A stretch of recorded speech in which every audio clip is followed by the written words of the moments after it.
27-2020. When the news of the outbreak of the new coronavirus in China and the subsequent spread to countries across the world broke out, Nigerian government, with all its agencies, tightened its surveillance to ensure that the virus does not come into the country. We have continued measures in place to screen passengers who are arriving. As you can see, we have the thermal scanners, so you can actually walk through without knowing you're being screened, but you're being screened on the camera.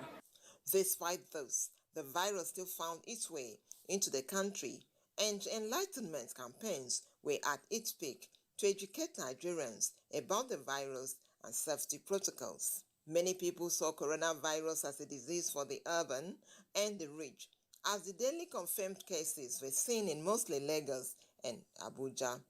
Gradually, the virus spread to all the states in the country, but some Nigerians still saw it as a joke. I can say there's no coronavirus in Abuja. About the fake mask, I was wearing it since I just misplaced it because it's making me uncomfortable. The likes of James leave their face mask in their pockets and only wears it to avoid complaints from customers. In no time, the news of community transmission came up. The federal government, leaving nothing to chance, convened a meeting with traditional rulers to further take enlightenment campaigns to the grassroots. We understand that the protection of the people is a divine responsibility bestowed on our royal fathers.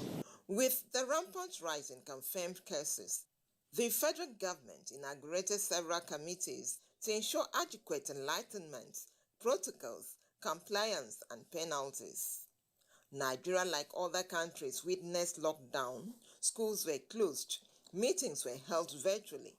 The economy of the country was affected, education calendar was also affected.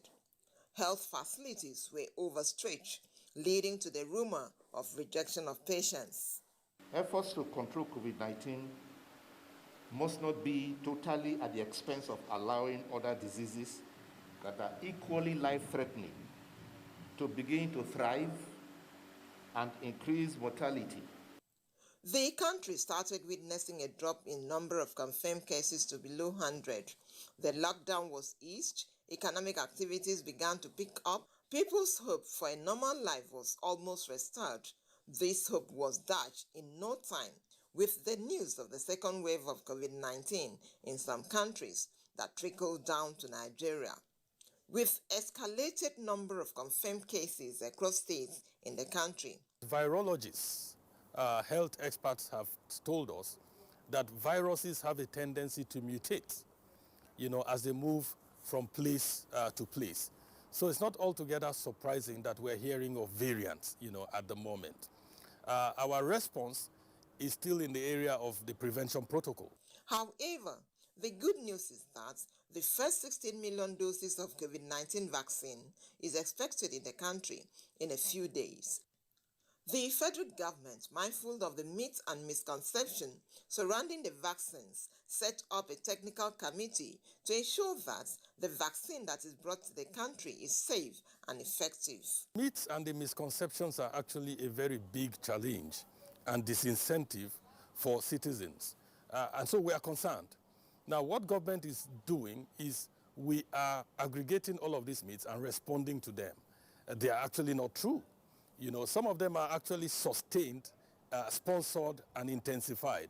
NAFDAC has assured Nigerians that the vaccines must pass through certification before it is administered to any Nigerian. As the country awaits the arrival of these vaccines, experts advise Nigerians to adhere to safety protocols, even as President Buhari signs the Coronavirus Disease Health Protection Law 2021 for strict penalty against non-compliance.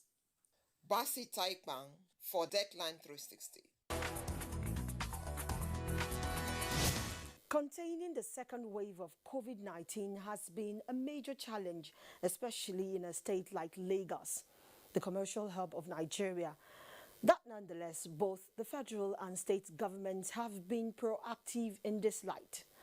In this report, John Adams examines issues surrounding the second wave. As Nigeria battles to contain the second surge of the coronavirus pandemic, another challenge came up with the emergence of the highly contagious COVID-19 variant B117, which was first reported in Britain.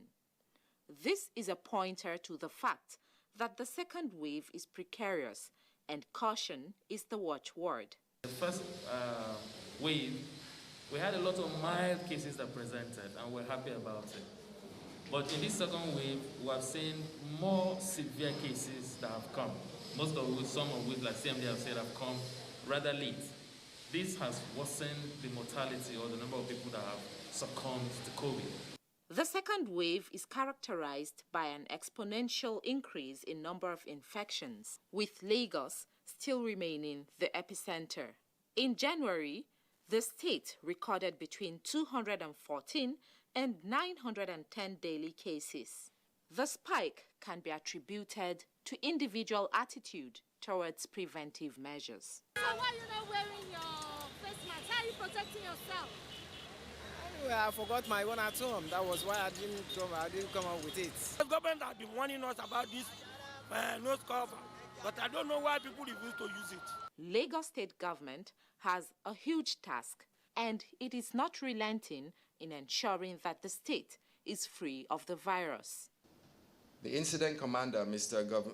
Babajide Sanwo-Olu, our governor, has commissioned 10 oxygen and sampling sites to be erected across Lagos. So if you can't get to one of our isolation centers and you need oxygen, all you need to do is go to one of these centers and you can be managed there. We give you enough oxygen till you calm down. We start some treatment before we transfer you to an isolation center. Since a cure for COVID-19 has not yet been invented, vaccination is the next best option. But what is the mindset of Lagosians about this breakthrough? Once I'm sure that it's genuine and it's from right source, why not? I can take it. I wouldn't take it. You don't want to take something you are not totally sure about. Medical experts are still advocating personal responsibility as a way of fighting the unseen common enemy. For Deathline 360, I am John Adams.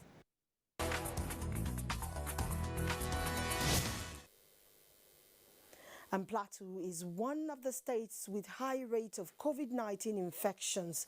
With the second wave, Caleb Gochin reports that the number of casualties is of great concern to the government and people of the state. Figures have continued to surge, with daily figures hitting the 2,000 mark. Plateau State is not spared, as medical facilities provided to cater for those infected are said to be overstretched due to the increase in number of infection.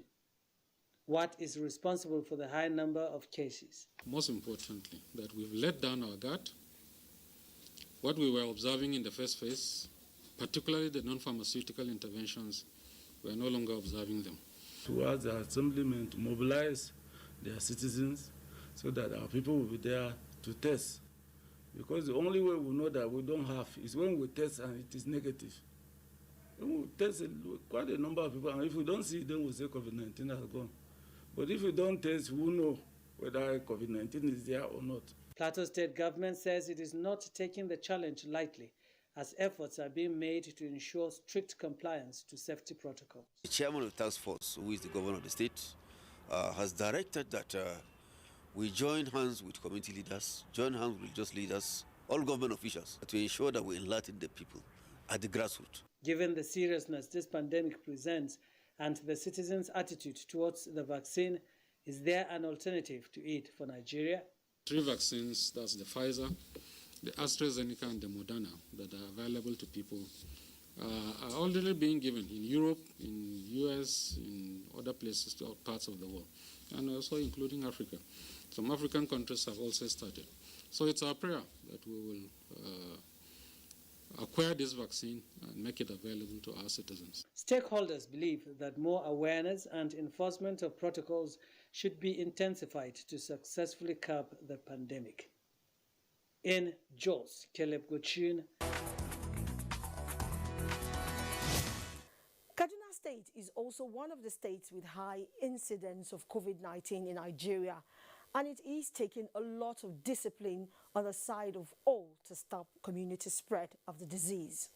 Mohammed Umar Ajingi reports about high level of compliance with safety protocols by residents as government adopts strict measures to curb the spread. Everyone here is still learning to live with the new normal, COVID-19. Many are coming to terms with the use of face masks, even as they strive to comply with other preventive measures. Civil servants have to undergo coronavirus tests on account of the recent spike experienced with frightening figures of infection in the state. It's necessary to know your status on the virus so that you can keep your family and loved ones safe. Government has also set up temporary testing centers where residents can access free tests. Kaduna State, with a population of 9.1 million, should test about 91,000 Kaduna State citizens so that we can be able to make a fair assessment of the infection within the community. Workers on grade level 12 and below have been asked to work from home, while social gatherings have been prohibited with strong measures of enforcement to check community spread. Health workers say some of these measures adopted by government to stop the spread of coronavirus has helped seriously in reducing the number of infections in the states. Many families are taking personal responsibility of protecting themselves and their loved ones. Stephen Ogowen is one of them. He equips himself with any available information on ways to guard against contracting the virus.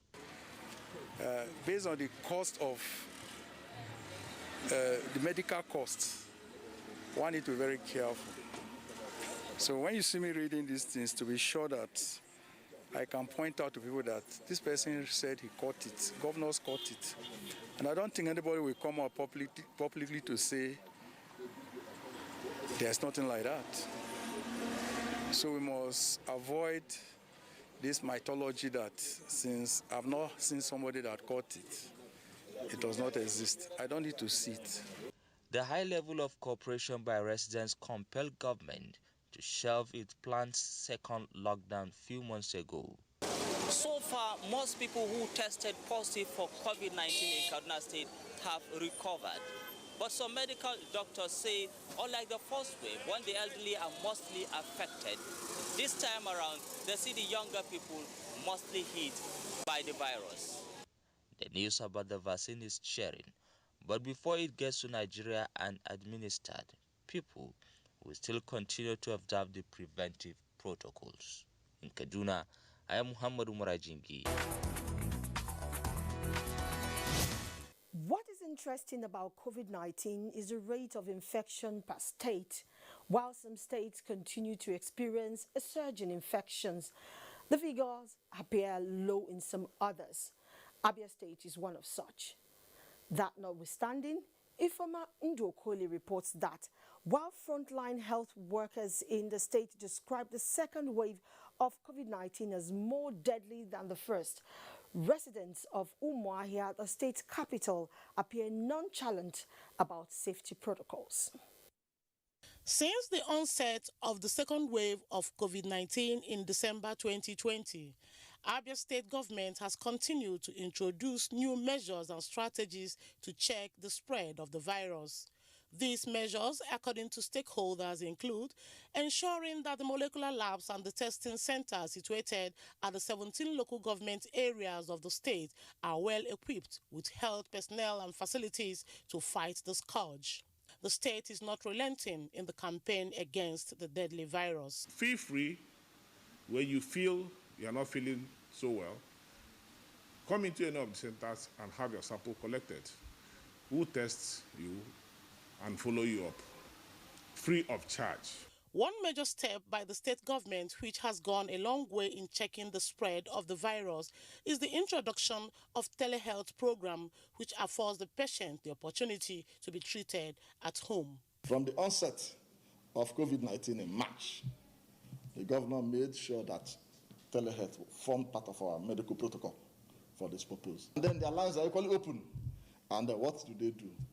They receive these calls were necessary, and they make their referrals down to the proper place, which is our isolation centers. However, despite the measures put in place to flatten the curve of COVID-19 infections in Abia State, the attitude of some residents who still do not believe in the existence of the virus and have therefore refused to adhere to the safety protocols have been a major hindrance to the efforts of the state government in fighting the deadly virus. After the easing off or the resolution of the first wave, people will just let their guards down and stopped obeying those normal protocols of wearing your face mask, maintaining social distance, and then washing your hands with soap and water. People just on their own decided to relax. On the issue of introducing another lockdown, some stakeholders speak. We have observed what the first lockdown cost the economy of the states, of individual, and of the country. People have not recovered from that. And talking about lockdown and this second will be suicidal. While some elderly people say they are scared of visiting the hospitals this period for fear of being labeled COVID-19 patients, some others say they will always keep doctors' appointments. I don't pray to the sick now because of the experiments are conducted. So no person will like to be used. It's only those who are not well informed that discourage people from going to hospital. The best thing is to go to hospital because that's where you get care. As the second wave of COVID-19 continues unabated, medical experts advise people to be more proactive in adhering to the safety measures, pointing out that this second wave is more deadly. In Umuahia, Ifeoma Ndu-Okolie. From Maiduguri, Pauline Kujevana reports that cases in Borno State have been on the increase lately, which she says may not be unconnected with Yuletide travels and limited compliance to the non-pharmaceutical protocols. In many areas, the cold, dusty and dry Harmattan winds makes the situation worse, she says.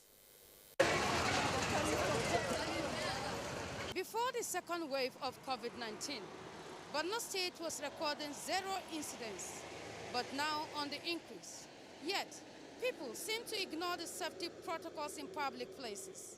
The question now is, what is the people's take on the issue of lockdown and the COVID-19 vaccination to contain the spread of the virus? I would like to inform our people that this COVID-19 is real. We should always maintain the protocol. The situation is very critical. We are already appeal to government. We don't want this second lockdown because we have already suffered in first time. As a citizen, I'm ready to obey anything the government wants me to do in order to prevent me from getting this COVID-19.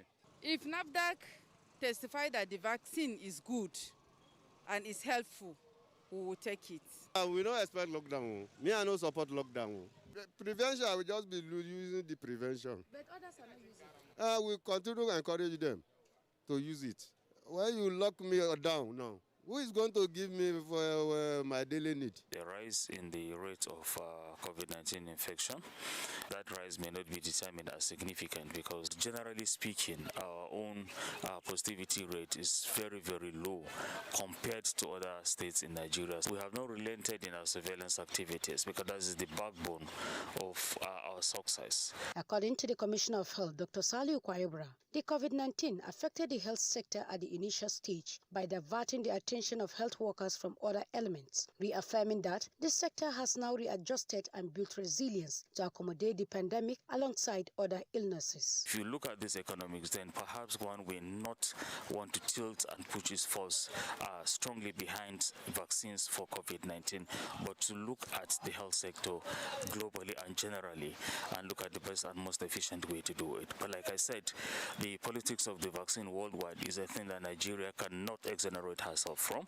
We do not have that liberty. So we just have to find a way in which we will play along, but to maximize the best benefits that we can get out of this. Experts maintain that COVID-19 is real, so also the second wave, and the only cost-effective measure is to observe the safety protocols. In Maiduguri, Pauline Kujevana reporting for Deadline 360. The COVID-19 vaccine breakthrough has brought relief to the world about the possibility of defeating the virus. Ifeoma IOJ in Uyo has been sampling public opinion about the vaccine as she reports that health experts reiterate the need for Nigerians to get vaccinated once the opportunity presents itself, and also appeal to the public to shun the negative publicity against the vaccine. From what we've heard in the news, what we've read, I believe there's coronavirus. Cannot go out without my face mask, and even though I go back to my house, I wash my hands. The novel coronavirus has in the last 1 year necessitated so much publicity. Hence, most people have a fair knowledge of the virus and factors about it. However, this young Nigerian questions some facts and figures and demands some proofs about COVID-19. It is real, but is it as dangerous as you guys claim it is? If it is, show us the lab. Show us where it was purified. So we can also relate, because we are humans. You can't just come and tell us, shut down the state, wear face masks, do all of that, and then we don't know the certainty of what you're saying. For the much debated vaccines, some people are yet to come to terms with accepting it, even if made available. Gaskiya I no go take. Kuma my family I no go give me the take. I don't know what they put inside the injection. Other than posing, other than something go take care of for me, I don't know. Kuma I know. If I can save my life, we have been taking other medicine like paracetamol, and especially when malaria came out, it was the same thing. So why not? If I see the vaccine, why should I not take it to protect my life? I don't think I will take the vaccine because we've received a lot of negative reports about the effects of the vaccine. So we need to be sure before we take such vaccine. There are other news, there are news everywhere breaking out that people are dying from the vaccination, not just from the virus. COVID-19 vaccines, it's good. I have nothing against it because I am a scientist and I believe in science. And I know where there is a causative agent, there are preventive measures. So it is good, scientifically proven. Once you take the vaccine, it gives immunity against the virus. Professor Emmanuel Akanam of Ibom Specialist Hospital, Uyo, Akwa Ibom State, attempts to clear doubts about the vaccine, acknowledging that it gives hope of a breakthrough in the fight against the increasing spread of COVID-19. There's no vaccine that has no possibility of adverse reaction. So please, these conspiracy theories should be played down. When those vaccines become available, let's avail ourselves of this opportunity. That gives us hope.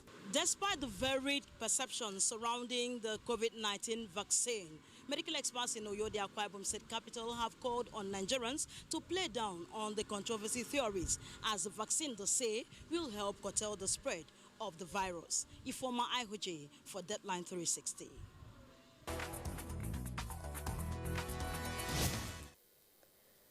Coronavirus is real. Please take necessary precautions to protect yourself and your loved ones. That has been the program today. On behalf of the production crew, I say thank you for your time.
to the program. I am Omini Udan. Nigeria's budget, funding majorly dependent on crude oil sales, vary regularly depending on the forces of demand and supply on the international market. Nigeria is not alone on budget deficits, as developing and advanced economies suffer one form of shock or another. Nigeria's budget in 2020, for instance, was based on an anticipated oil price of $57 per barrel, but economic contraction came with the outlook of COVID-19 pandemic at the tail end of 2019. COVID-19 ultimately affected the global economy negatively, and Nigeria is not an exception. Indeed, Nigeria's budget is usually based on about 70% dependence on oil, as oil prices dived, leading to review of budget in March 2020, and subsequent government revised the benchmark to $30 per barrel in 2018. It becomes obvious that government had to borrow and resort to other ways to fund the budget. In 2021, Nigeria's budget deficit is projected at 5.2 trillion, again attacked by global economic crisis and domestic impact of COVID-19. To close this deficit, it implies borrowing and looking at other sources of funding. Perhaps this informed the decision of the Federal Inland Revenue Service taking up the leadership in search of effective budget funding in Nigeria. Our business tonight on the program is beaming a searchlight on various ways of funding the national budget. But first, let's take a listen to this background report put together by Benny Adams. The anthem today is, "The world will overcome the COVID-19 pandemic." Let us arise with faith and strength. Like a thief in the night, the coronavirus has continued to steal the health and wealth of nations, leading to Nigeria being hit with shrinking oil revenues and rising debts, and further complicated by tax avoidance. Revenue from tax has suddenly become bailout for government revenue distributed monthly to the 3 tiers of government at FACA meetings. Then comes the need to raise more revenue to fund the 2021 13.6 trillion naira budget of economic recovery. The budget has an aggregate revenue target of 7.99 trillion, 36.9% higher than 2020, which was 5.84 trillion, with 70% of the revenue to come from non-oil sector, while the oil sector is estimated to provide 30% in the composition.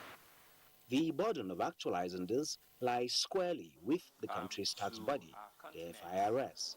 Realizing they can't do it alone, they sought expert views. Widening of the tax base, mitigating compliance risks, reform domestic tax laws and institutional frameworks, increase capacity for tax audits, tax management, business intelligence, and encouraging voluntary tax compliance were some of the chief's experts brought to the fore. How is the FIRS planning to go about this? 2021 will be full with deployment of e-services and the process to stratify taxpayer for one-on-one handling is being put in place. While one talks about automation and data-centric as empowered by the 2020 Finance Act, the other is on indirect taxes. Take, for example, your income tax or your payee. Your payee, once they remove it from your salaries, you feel it, you know it. People do their best to avoid it. The company's income tax, that's a company we have to come and file returns and we determine profit and we pay it. It is a burden, they feel it, and many want to do their best to run away from it. But VAT is a consumption tax, so the potentials there are great. The tendency towards evading it is less, and the bureaucracy around it in terms of returns and all of that are highly minimized. So we want to increase our efforts in that area. The National Tax Policy 2010 encourages a shift from direct to the indirect tax, a transactional kind of taxes seen as a good alternative, but has its challenges like the VAT and withholding taxes, which comes through an agent who finds it difficult to remit to FIRS its own percentage and puts it in his or her working capital. This and more are issues to be discussed tonight on Tuesday Live. Funding the 2021 budget is the focus of the program tonight, and as usual, at some point our phone lines will be displayed on the screen, and if we're true to you, please turn down the volume of the television set to avoid the holdback in making your contributions. You can also be part of the conversation tonight through our Twitter handle at Tuesday Live NTA. In the course of the program also, we shall be bringing you reports dotting the landscape of the country. Today, we shall be doing almost about 8 reports coming from Lagos, Maiduguri, Port Harcourt, Enugu, Lafia, Asaba, Jos, and Jigawa states. Well, I'm being joined tonight in Abuja and Lagos by beginning with Professor Uche Owaleke. He's a professor of capital market and former commissioner of finance, Imo State. Welcome to Tuesday Live. Thank you, Amini. My pleasure. Also tonight we have Professor Abdullahi Danjuma Zubeiru, Professor of Accounting and Taxation, Nasarawa State University. Welcome to the program. Thank you very much. From our Lagos Network Center, we have Ehile Adetola Aigbeni, tax and fiscal policy expert and non-executive board member, Federal Inland Revenue Service, admitted into the KPMG partnership in 2017. Welcome to the program.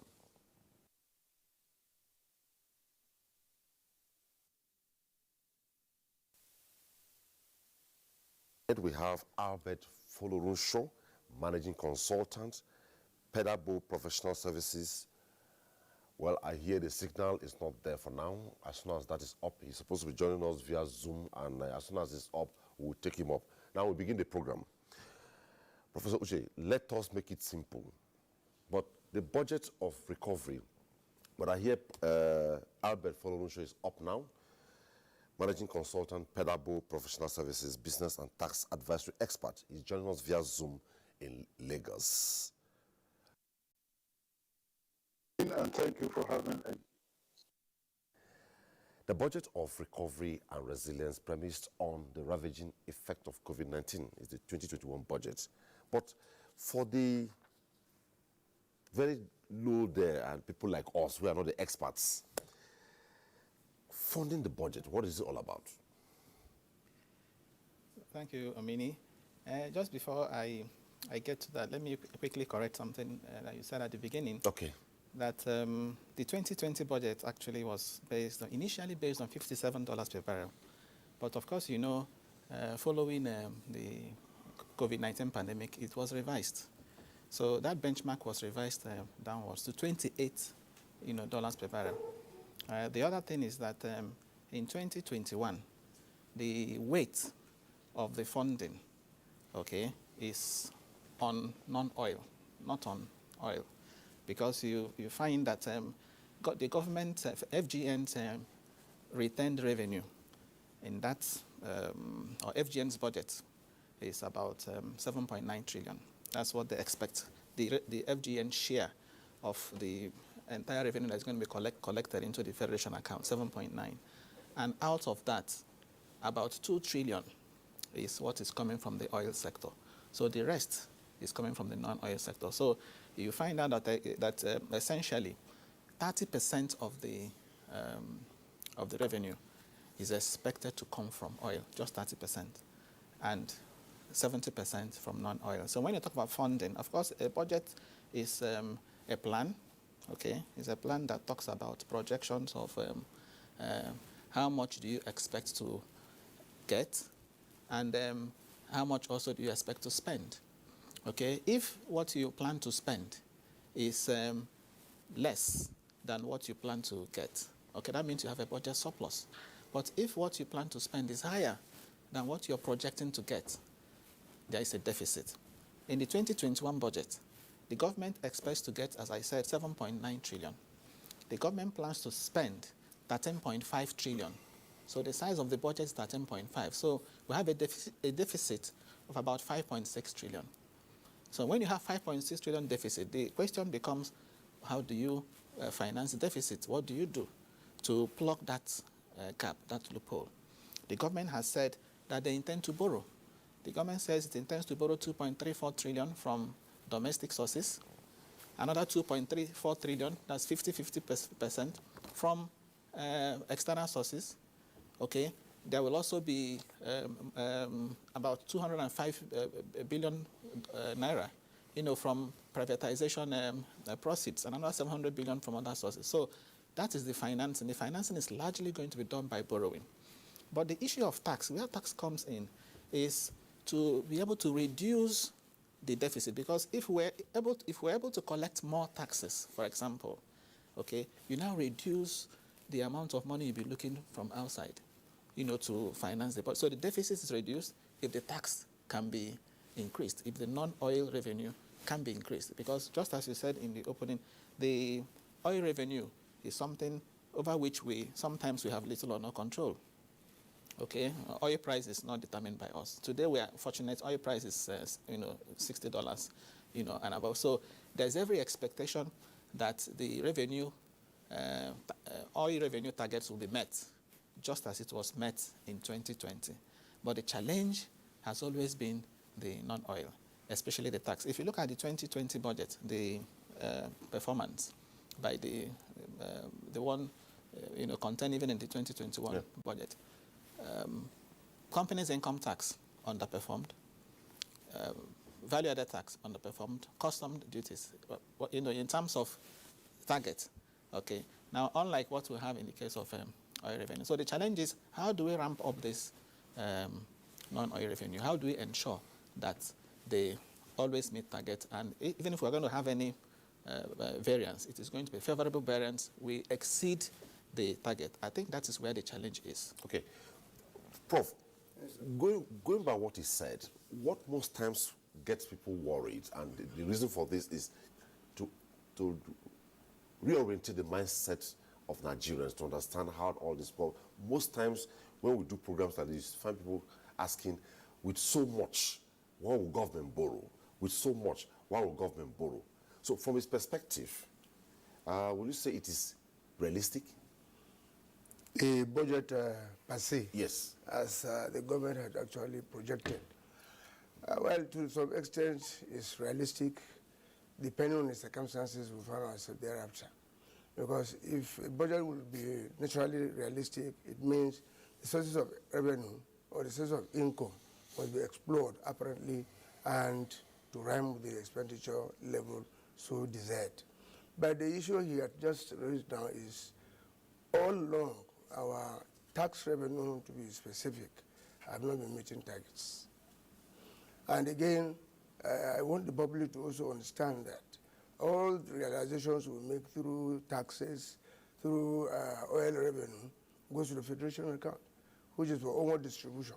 Apparently, we all know that 52.68% of the revenue that goes to the Federation account naturally goes to the federal government. Other distributions, the state and the local governments, and the revenue we're talking about, that is the budget we're talking about, is precisely that of the federal government, which is being controlled as consolidated revenue funds of the federal government. So realistically, I would say is tenable. The budget issue is tenable, but we need to do more, particularly from the tax angle, so that we can actually meet our targets. Otherwise, the way things are going, we may not be realistic with our budgets, because several years past, we have been having deficit budgets, which is not healthy for the economy. Because if we borrow, the financing and the issue of cost of borrowing is also there, which will constitute subsequent budget for the next year. And you have to finance the borrowings at all costs, because nobody will like to give you, because other countries are not Father Christmas. They will give you with an intent of realizing it with the relevant interest element therein. So in that perspective, except we wake up to do more and address more issues, otherwise we may not be realistic per se. Okay, let's go to Lagos Network Center, where Ehile is joining us from. Okay, the Lagos Network Center signal is not up now. Let's go to the man on Zoom, the managing consultant, Pedabo Professionals, Albert Folorunsho. If you hear me clearly, we did an analysis of the Finance Act 2020, and we had so much reductions and holidays given to a number of issues, including even VAT. And the question we asked then, if funding the budget from the analysis of Professor Waleke and Professor Zubeiru here, what would we do have issues of reduction now? So,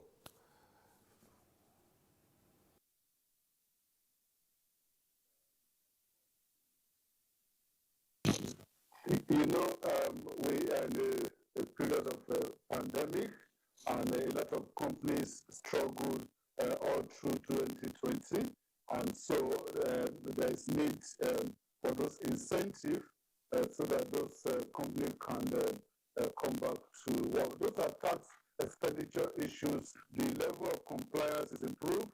Definitely, those incentives will drastically supposed to be reduced. If you look at our total revenue projection, which is about 7.9 billion, out of which non-oil, like we said, is supposed to be 1.4 trillion, and then of course other sources trillion, 34%. But if you compare the total urban revenue projection with what the South Africa collected in 2020 on personal income tax alone, if you convert it to Naira, it's about 11.85 trillion, okay, which we need to do a lot more. And of course, we can see that the Federal Revenue Service has a lot of work to do to be able to meet up.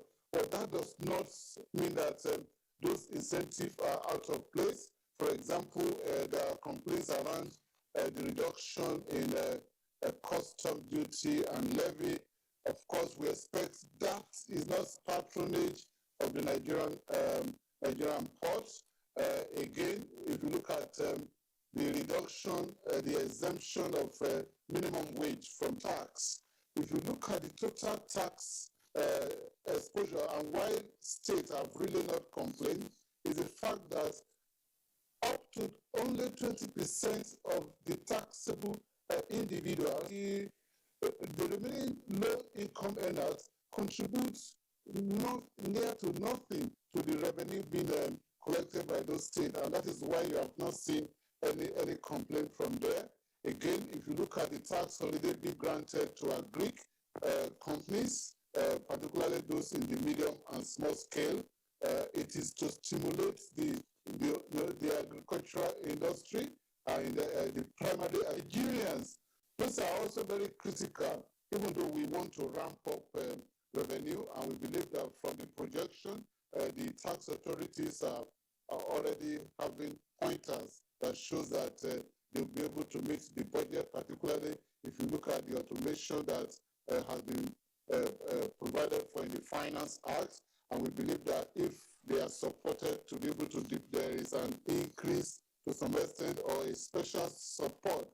You know, I don't believe that they can, with the 11,000 employees that they have now and their expenditure, I don't believe that they will have enough balance to be able to fund the technology that is required to stimulate revenue generation. Maybe there will be a special display, I believe, are critical for government to be able to meet the revenue projection. So much following. So let's go to Ehile. Ehile, well, you heard from Folurunsho that the Federal Revenue Service has a lot to do, a lot of work to do to show off funding the budget. And just rising from the National Tax Dialogue organized by the Federal Revenue Service, and having a chat with the Executive Chairman of the Federal Revenue Service a couple of weeks ago, he churned out a couple of steps that the Federal Revenue Service is putting in place to ensure that we have it a lot easier than maybe the previous years. So where are we heading?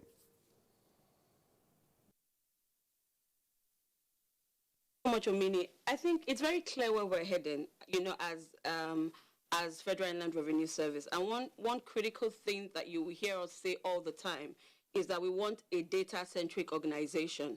And that's why we're very grateful for what has happened to us via the 2020 Finance Act. That has enabled us, have the much needed regulatory framework that we need to adopt technology.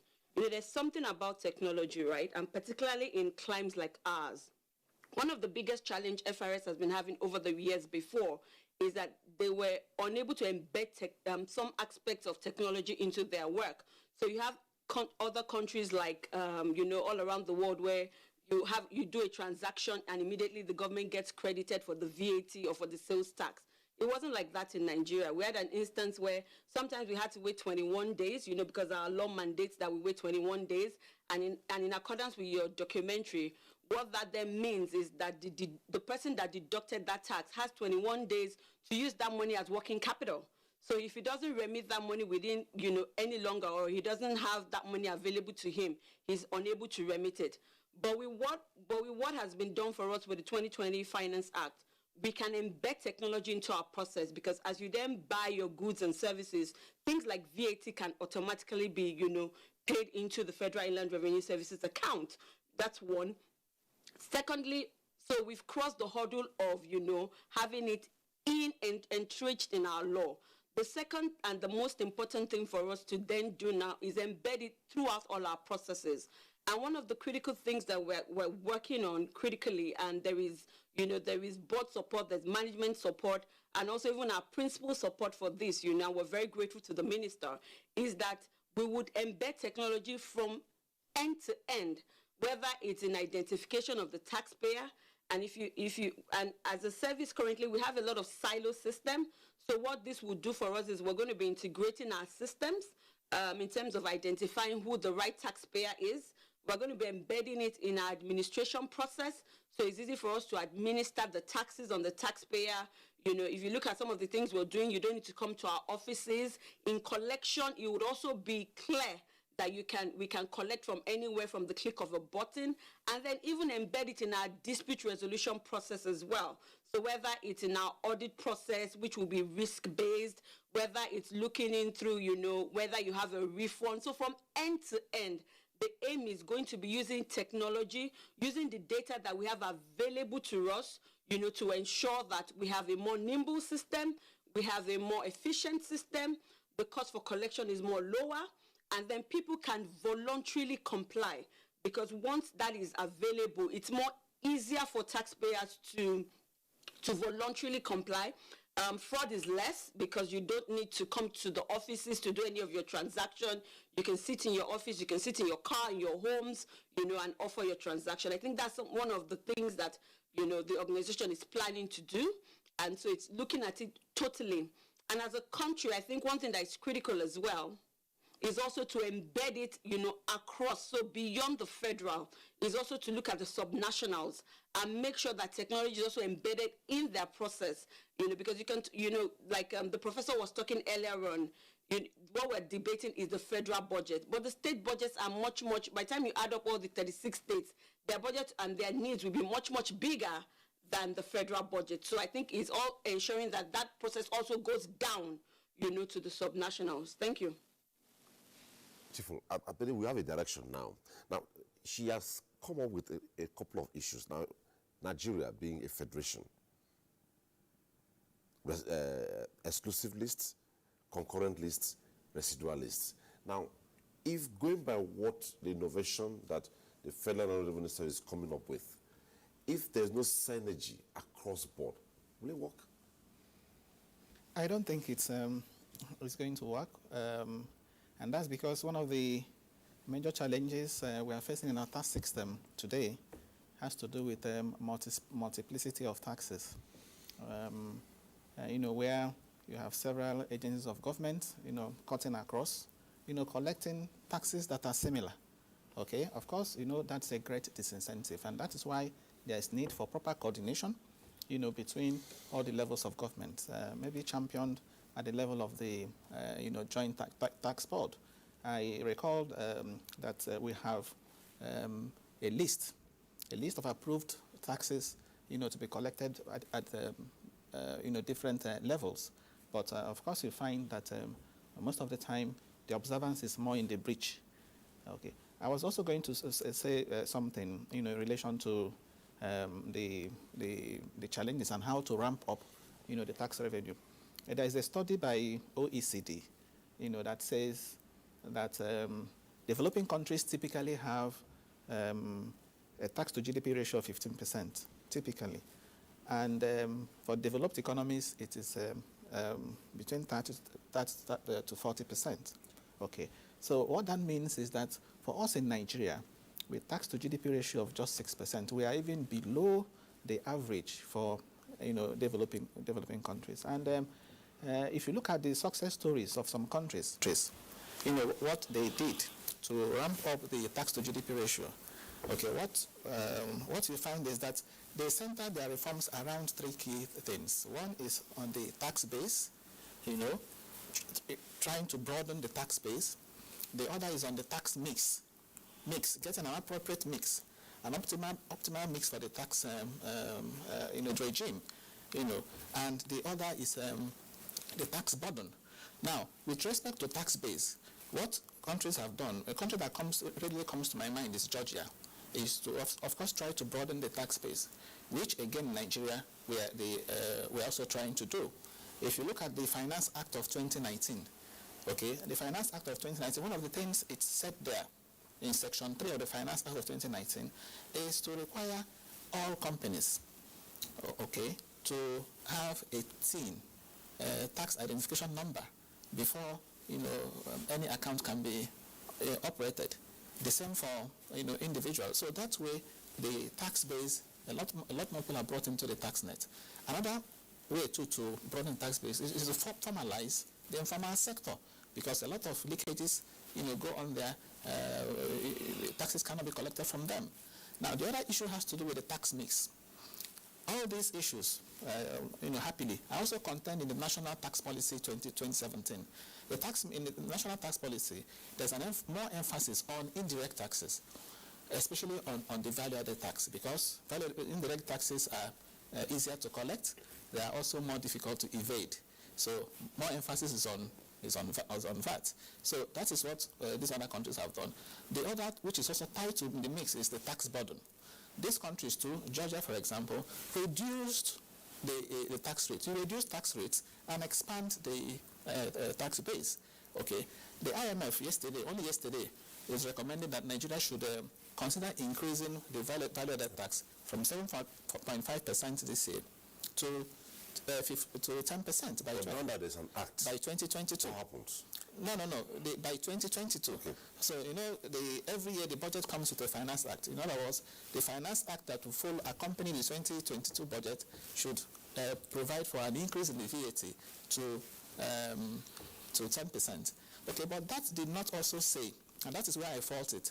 It did not also say that companies' income tax, for example, should be reduced, because we have a companies' income tax today of 30%, even though the Finance Act of also 2019, introduced graduated rates. Today we also have 20% for companies with turnover of 25 million and 100 million.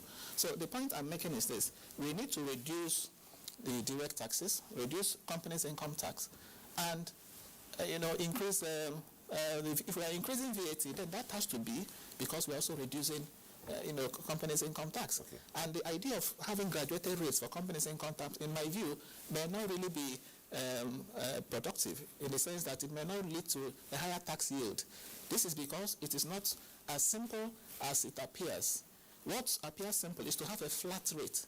If we drop our companies' income tax today to, say, 25%, which is the rate in Ghana, Ghana's companies' income tax is 25%, because if you are an investor and you're thinking of which country to go and put your company on the basis of tax alone, you would choose Ghana as opposed to Nigeria, because tax in Ghana is 25, in Nigeria is 30. So we drop our own to 25 to be competitive, okay, while you are increasing the value-added tax. Okay. Then the other one is the issue of incentives. Incentives on the part of those who are even collecting this tax. And that is why I think strongly that the 4% that the FIRS has been collecting over the years should be increased.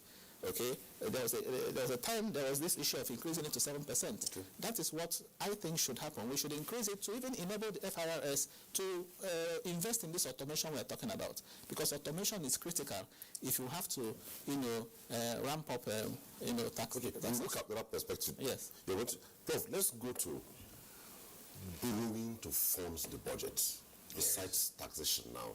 Because each time the layman on the streets, the critics who have not bothered to find out the parameters involved, here government is borrowing. Why would they borrow? Why would they borrow?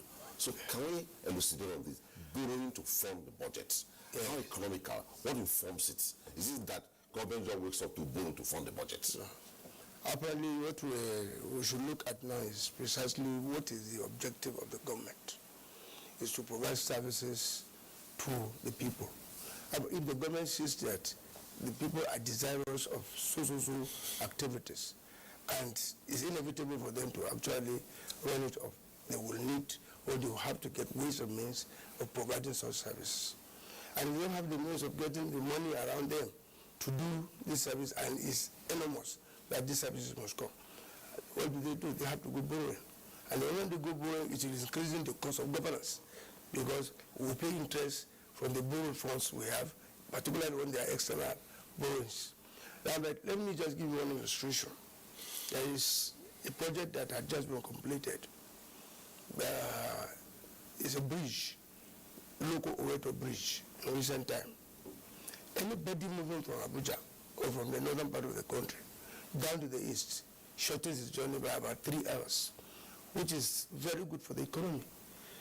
And if you leave Abuja within no distant time, you are already in Enugu.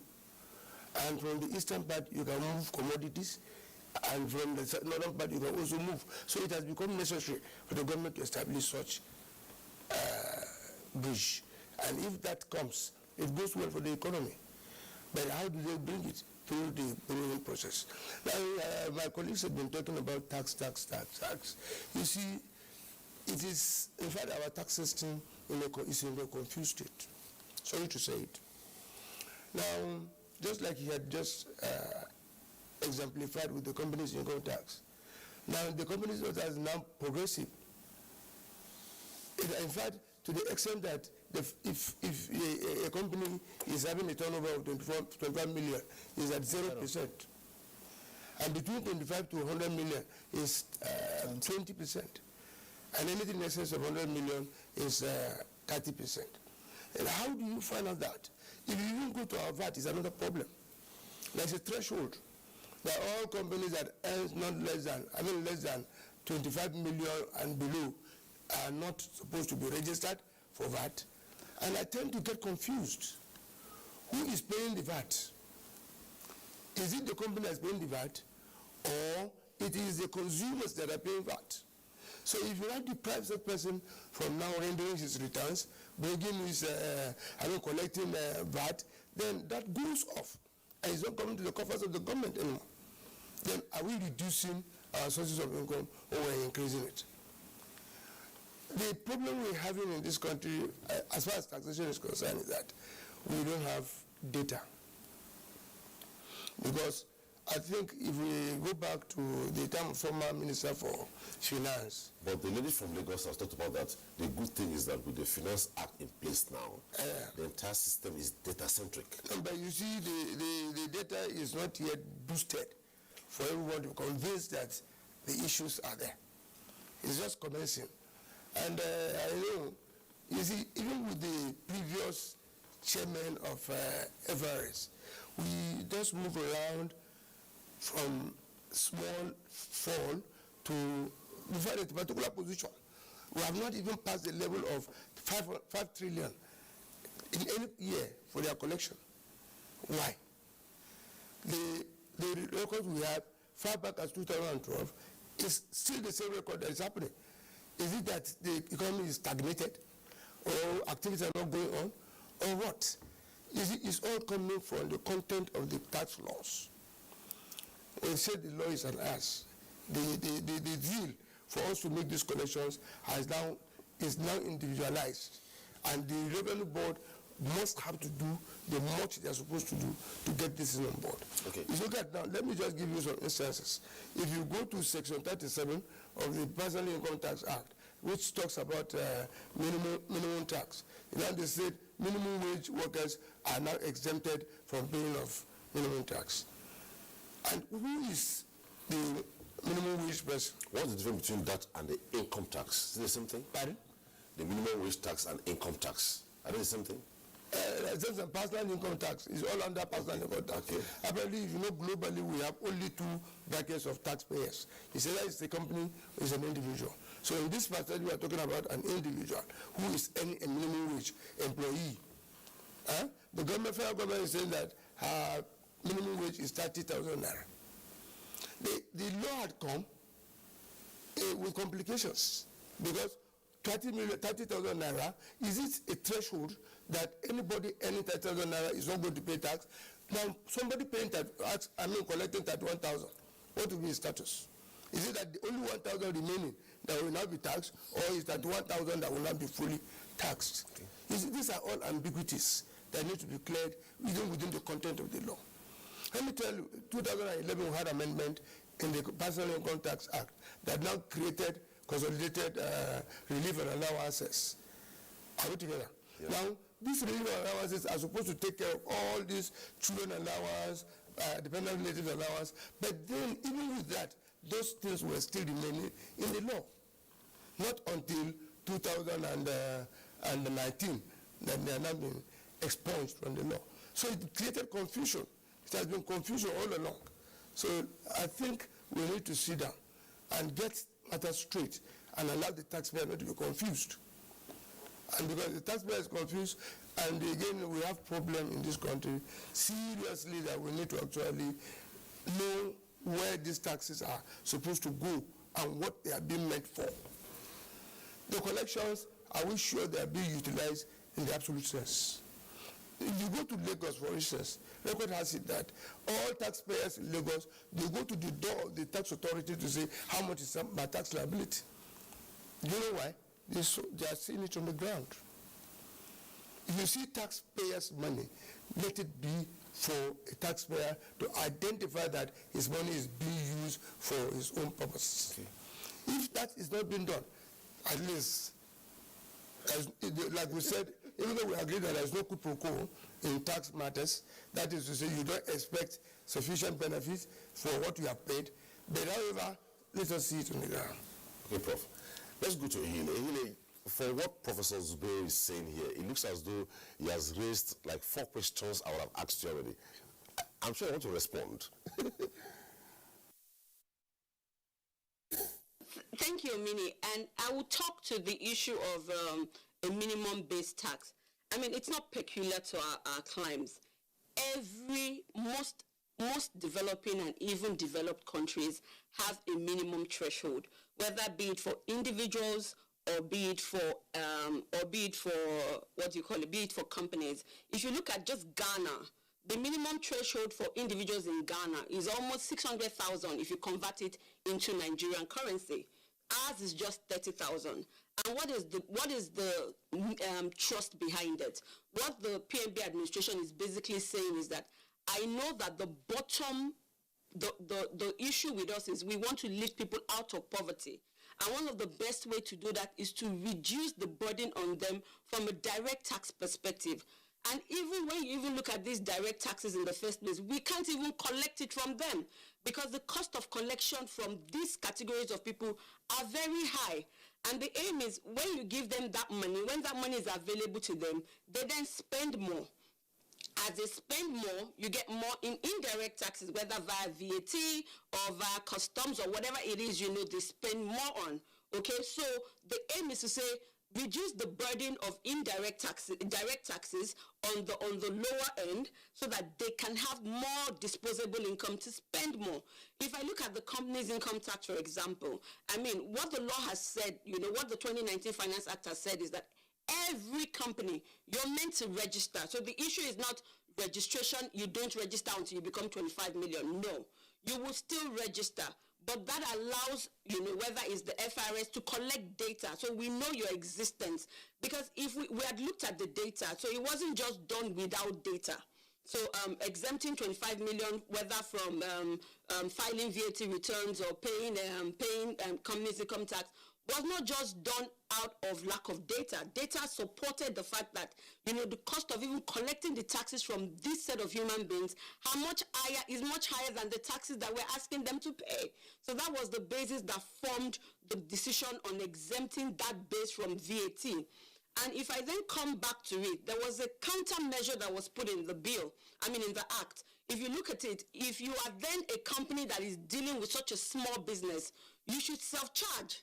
So at the end of the day, the VAT sometimes isn't lost, because the bigger businesses that we can easily go after, that we can easily ask questions from as a country, are meant to self-charge, because they are the ones enjoying the services from the small businesses or from the small companies. But when those small businesses sell to you and I on the street, because the conversation is to make sure that we continue to spend, they don't charge us VAT. And that feeds back to the conversation of, we need to reboot the economy. We need to make sure we get the economy spending and alive again. The other issue I wanted to then talk about, was with respect to, the tax mix that the professor also mentioned. The truth is, there is no one cap fits all when it comes to the right tax mix. If you look at also the conversation in Nigeria, people will tell you, the rich people should pay direct taxes. But that hasn't worked very well for us as a country. So it's about getting the right mix. What works for what country, what works in your jurisdiction, and sometimes it may also be what works in your state. Because you may have some states, for example, some states have said to themselves, we want to do a consumption tax levy.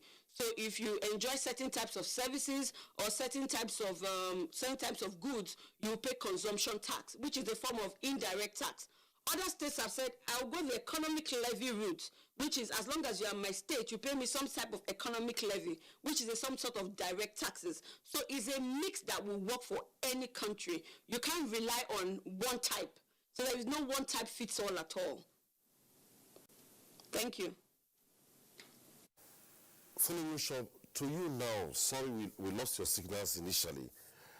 With all this, when you talk about funding the tax, funding the budget, I beg your pardon, the worry is, as much as the parameters are in place, the indices are in place, the good intentions are in place, if the people don't have a workable or implementable tax culture, will we head anywhere?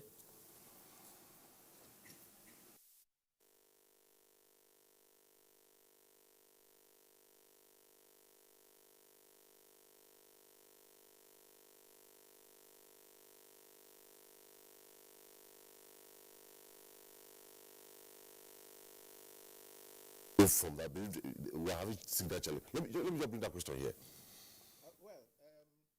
A tax culture, if I understood you, let me just reiterate. For instance, yes, all what we have discussed so far. Yes. Professor Zuberi talked about in Lagos, for instance. Yes. Where people, because they have seen how the tax is yes, working, that's voluntary compliance. Go knocking. Exactly. I want to pay tax. Yes. So. But he also gave the reason. It's a function of yes. Trust. The people's trust in government. So it's a function of the social contract, between the people and the government. Once the people are satisfied that the government, the taxes they are paying, are being utilized, of course they will voluntarily comply. The other thing too also has to do with what I mentioned earlier, the tax burden.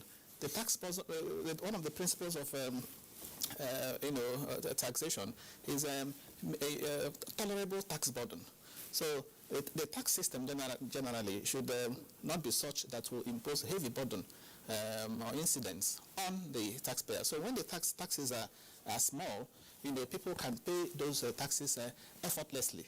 So that is also why when you also find people voluntarily complying.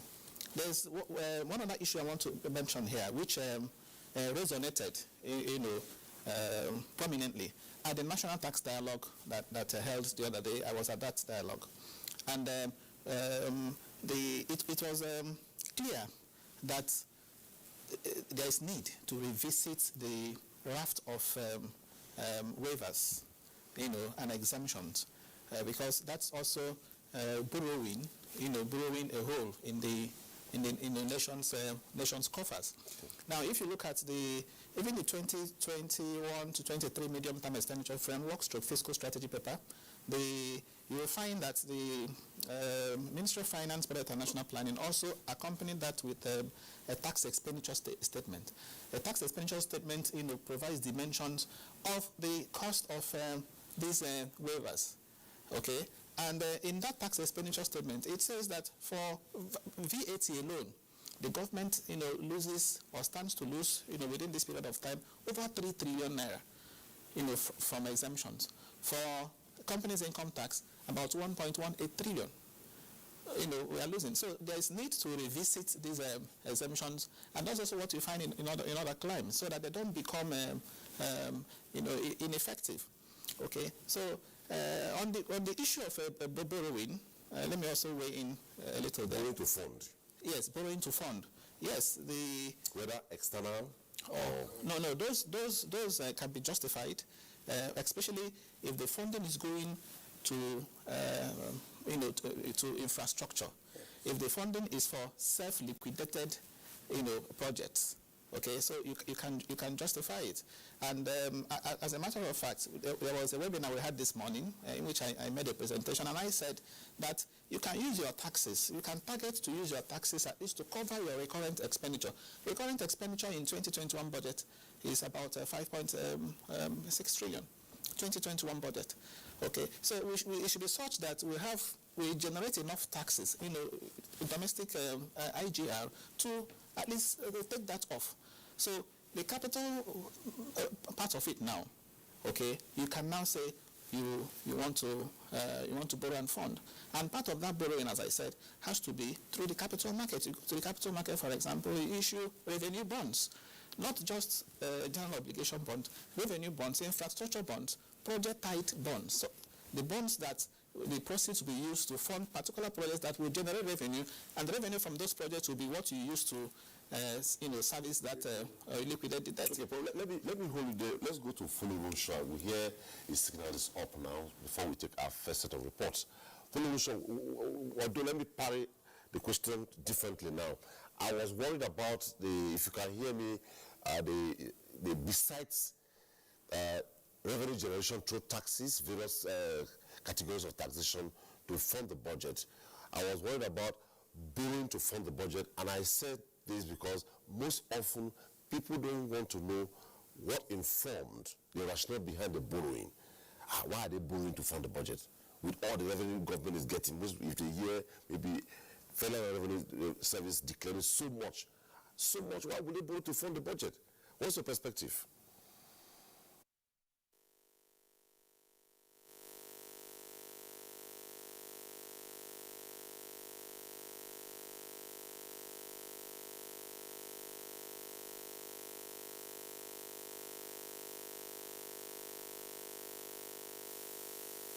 Seems we are still having challenges with the Folorunshwa signals. Well, okay, you can conclude. Yes, the other issue also has to do with target setting, setting the right targets for this revenue, collection agencies.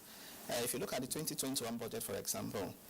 But why don't we just do this? Let me just hold it there. When we come back from the reports, we look at target setting, because that's a component we want to look at here. And also the issue of timelines and deliverables. Yes. So we have a couple of reports, about 8, but let's take the first 4. And the first one beginning with the report from Lagos.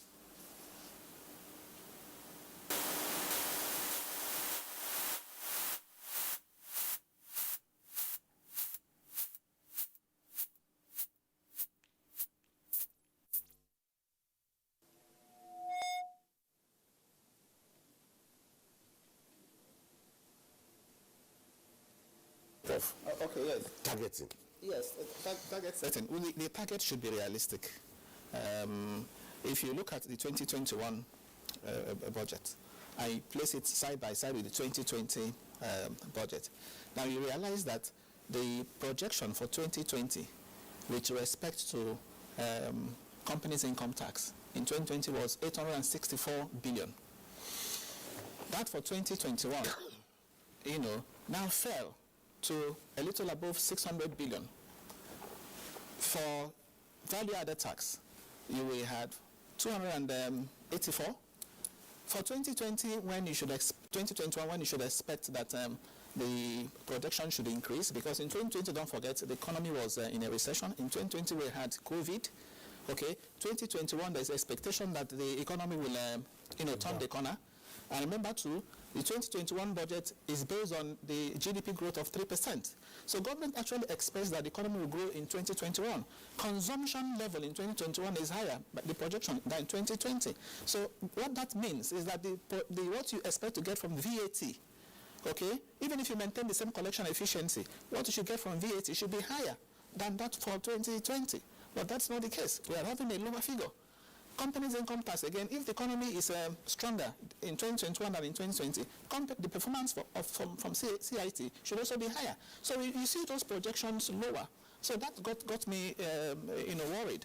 And when you see that kind of thing in the budget, in theory, we call such things budgetary slack, on the part of revenue. So why would you want to lower those targets? Okay, so going forward, it's important we set these realistic targets. Okay, because if we had set a realistic target with respect to CIT and VAT and possibly customs, the deficit we are having of over 5 trillion. Yeah. Okay. 5.9. Yes, we will drop. Okay, and that would even ginger the FIRS, ginger the customs, to bring in more money, because they are looking at a higher target. If the target is so low, it demotivates. Okay. And that's why I talked about incentives even to the FIRS, itself. FIRS needs more staff. There's no doubt about that. If they must do monitoring, because monitoring, if you look at countries that have succeeded in ramping up their taxes, enforcement is key. Even when you automate and you don't enforce, the money doesn't come in. So for you to enforce, for you to monitor, okay, you need hands, you need staff, trained staff. And that's why I was talking about, increasing possibly from the 4% to 7%. To make sure that in a position to do that. I know Professor Zuberi is itching to speak, but let's take some reports, and I will hear the reports already now. Let's begin with the one from Lagos. Of the current realities as regards COVID-19 pandemic and volatility in oil price at the international markets, most economies of the world had a readjustment to their financial spending in order not to operate on more deficits in their budgets. Nigeria, as an economy that mostly relies on oil as its major source of revenue generation for the implementation of capital and recurrent expenditure, had its 2021 budget reviewed to accommodate economic realities. In this regard, the federal government, towards ensuring a paradigm shift from a low revenue performing budget to a more responsive financial estimate, resting its shoulders on internally generated revenue, reviewed some tax policies and charged relevant agencies to be more proactive in the execution for more earnings. With a budget estimate of 13.08 trillion naira and an expected revenue of 7.89 trillion naira, what measures have been put in place by these agencies to meet up despite the new normal? We use our enforcement tools too. All our debts that were almost even written off, we had to go persuading taxpayers. Persuasions were done, and taxpayers, they yielded to our begging and pleading, and that actually brought about a lot of revenue collection.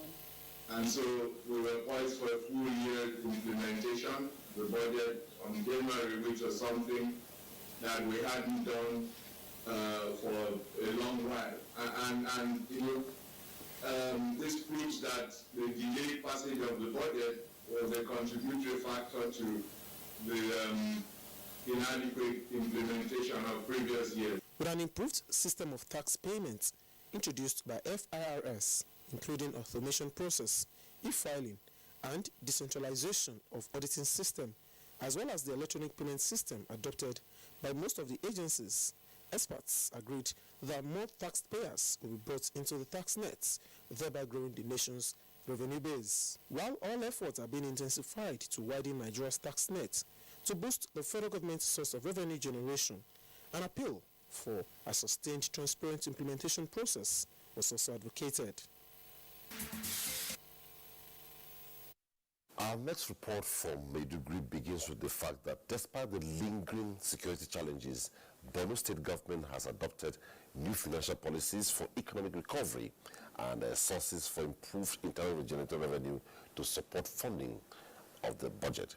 Among strategies is a single treasury account to block leakages and raise IGR to fund the 2021 budget amidst the decadence caused by the Boko Haram insurgency. The report. For over a decade, Borno State suffered huge losses from commercial activities due to the insurgency which ravaged socio-economic foundations of many revenue-generating communities and businesses, of goods and people engaged in various transactions. Records from Borno State Inland Revenue Service reveals that once thriving commercial hubs which sourced revenue to all tiers of government, such as Bama, Monguno, Mobar and Ngala, are now closed in northern Borno, reducing income to the state.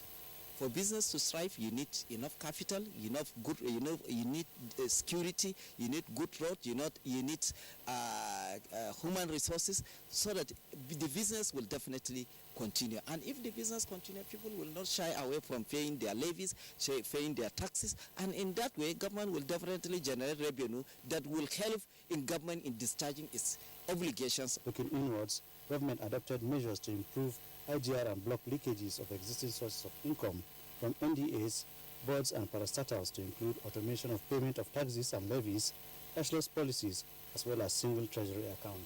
Close to 10 months of this year, we have generated more than 400% of what was generated last year due to this step that was taken by government. So it's greatly an improvement, and it is same with almost all organizations within the state. The government also explored other additional channels of income under Traffic Management Agency, ground rents and transaction taxes on sales of property, among others, which officials say has increased the feasibility of funding the 2021 budget through IGR. With this Traffic Management Agency alone, we were able to at least come up with a source which will yield nothing less than 2 to 2 point something billion per annum to the state. The total expected IGR from NDS for 2020 is estimated at over 17 billion naira, while those from boards and parastatal is 790 million naira, and estimated revenue for next year is expected to be even more. And from Port Harcourt, over 13 trillion naira is the approved 2021 budget by President Muhammadu Buhari. Actualizing the funding is no doubt a huge task for revenue generation authorities. How do these authorities intend to live up to the expectation? The over 13 trillion naira earmarked expenditure for the 2021 fiscal year, tagged Budget of Economic Recovery and Resilience. The Federal Inland Revenue Service is expected to generate about 7.9 trillion naira. Tax Controller, Large Taxpayers Office, Port Harcourt, Amisu Mohammed Ibrahim says, aside from the 2020 Finance Act, which has helped to review Nigeria's tax law, thereby eliciting more compliance from the citizenry, massive adoption of ICT, opening of multiple tax offices, as well as consistent taxpayers' education and engagement fora are some measures adopted by the service. Effective domestication of these measures across the tax offices in Rivers, Edo and Delta is playing a huge role in repositioning them for better service delivery. From the beginning of this year, we've already put measures in place on how to achieve the revenue target given to my office, because we know our major taxpayers, which is key. By the time we know how they are performing and how the year is also appearing to them, we'll go to sleep, because I can't be concerned about my own collection in isolation of them. But the determination we have and the proactive nature we've introduced is what is really giving us that full confidence that we are going to not only meet the target of 2021, we are going to surpass it. Complementing the Federal Inland Revenue Service each year, other key revenue sources like the Nigeria Customs, Immigration, and the Nigerian Ports Authority, to mention a few, also add to the revenue. It's welcoming because in the comfort of your office, in the comfort of your home, you can actually make your returns, you can actually pay and then get your receipt. By and large, with continuous improvement in the mechanism being employed against the prevailing challenges, revenue generation is expected to witness steady rise, thereby easing the burden of raising enough funds to meet the needs of the people.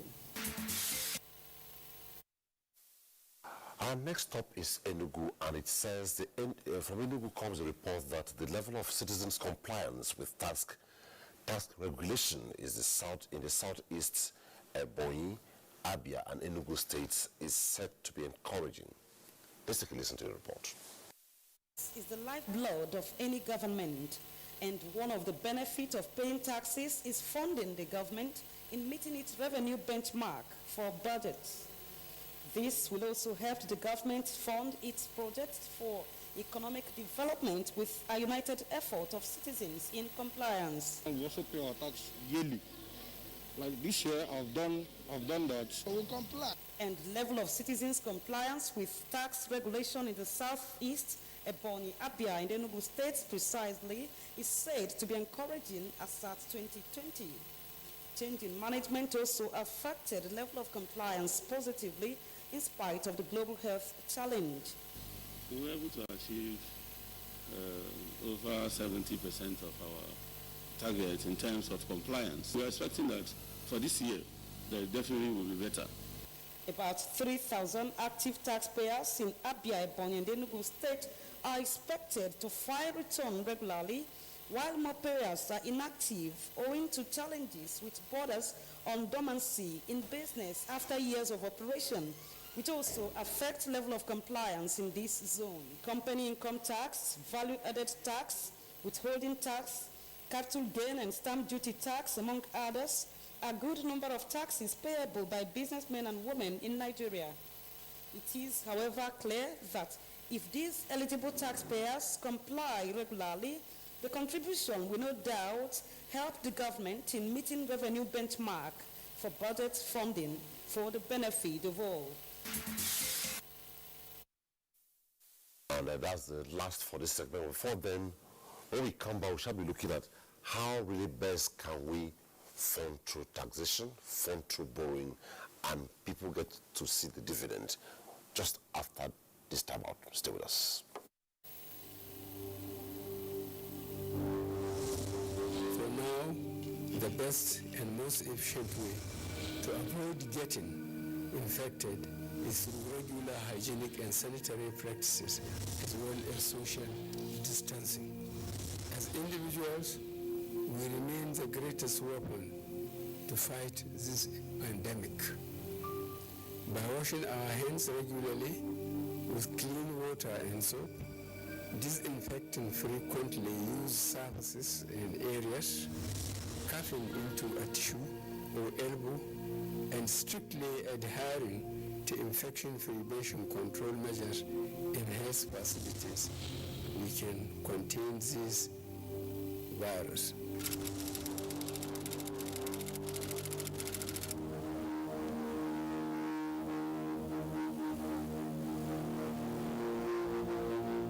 The Small and Medium Enterprises Development Agency of Nigeria is here to help you succeed. SMEDAN gives you entrepreneurship training that will make your business grow big. It can create access to finance. SMEDAN can help you prepare a good feasibility study and link you up with the finance institutions that will fund your business. It can also create access to market through local and international trade fairs, opportunity fairs, and exhibitions. SMEDAN also organizes programs to identify innovative entrepreneurs and promote their business ideas. Contact us at Plot 35, Port Harcourt Crescent, Area 11, Garki, Abuja, or visit our website www.smedan.gov.ng.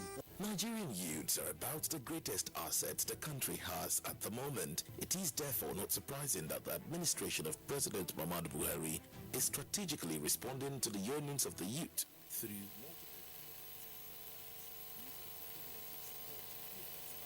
of Industry, the Youth Investment Fund by the CBN, and several other conditional cash transfer programs. Recruitment of 774,000 social workers, majority of whom are youths, and so many other projects that are beneficial to youths directly or indirectly. If the administration can do all this, definitely, with a degree of patience and time, it can achieve more. Nigerian youths must come together to say no to terrorism, no to vandalism, and no to all disruptive tendencies. Hashtag Youth for Greater Nigeria, pacifying the youths, unifying the nation. Coronavirus is real. Steps to avoid this pandemic. Wash your hands regularly or sanitize your hands. Keep social and physical distancing. Avoid crowded places. Stay at home unless absolutely necessary. Don't touch your eyes, nose, or mouth if your hands are not clean. Avoid the spread of coronavirus. Coronavirus is real.